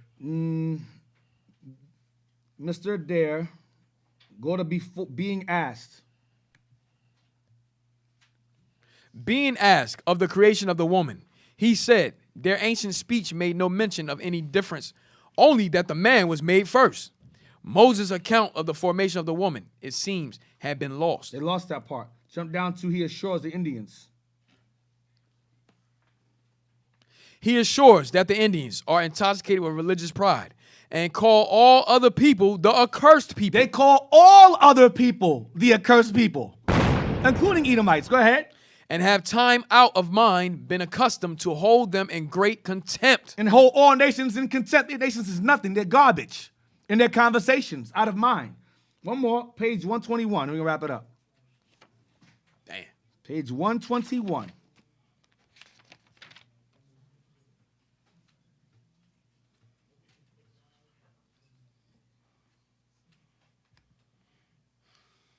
The divine speech is the Bible, by the way. And in their book, Montezuma said in their books, on page 121,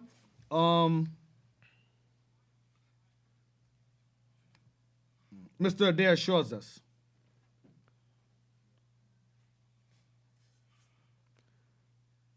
All right, right there. Mr. Adair assures us when the Indian Archmagas high priest That's their high priest. Go ahead. is addressing his people and enforcing the divine speech Bible. Go ahead. that he calls them the beloved and holy people, according to the language concerning ancient Israel. Go ahead. He argues them. He urges them. He urges them to imitate their virtuous ancestors and flourishes upon their beloved land, flowing with milk and honey. This side of the world. The other promised land. 115. How much I got? 2 minutes? 115. One more. I'm going to try to throw it in real quick. Is that what I want? Or shall I wrap it up for now?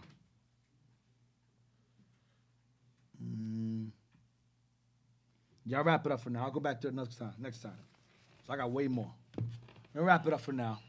So y'all know where the Barren Strait theory came from. It came from Acosta with no kind of evidence whatsoever. You just assumed it. Everybody else saying Israelites. He's saying Barren Strait with no evidence of any kind. They didn't come in. He said, I don't believe they came from ships. They said they came in ships. So it is what it is. All right, we're going to get more into what books they had. They had books, they had writings. We've gone over that numerous times. They had hieroglyphs. You know, they had hieroglyphs. Where'd they get that from? How they writing hieroglyphs? They had no pen writing. This guy's a liar, and y'all believe his lies.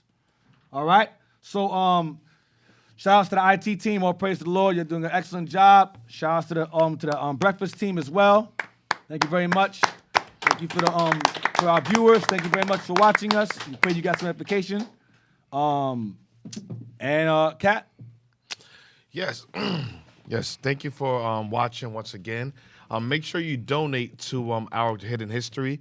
You can donate through via PayPal, IUIC.NewJersey at IsraelUnite.org. Right in the description box, our Hidden History. Write your name as well. And please help us, like I said, help us keep the show going, all right? You're also going to bring up, create our Hidden History YouTube channel.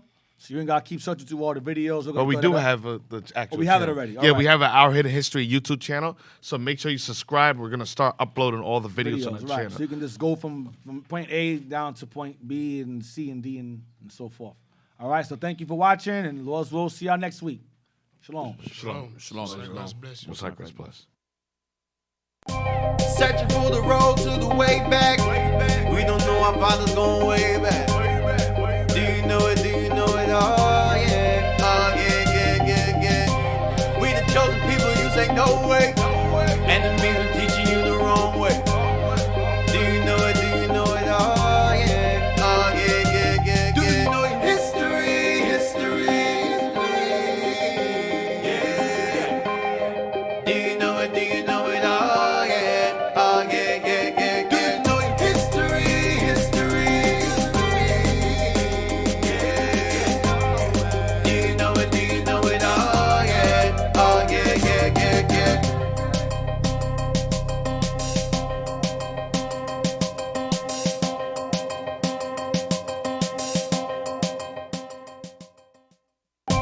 Searching for the road to the way back.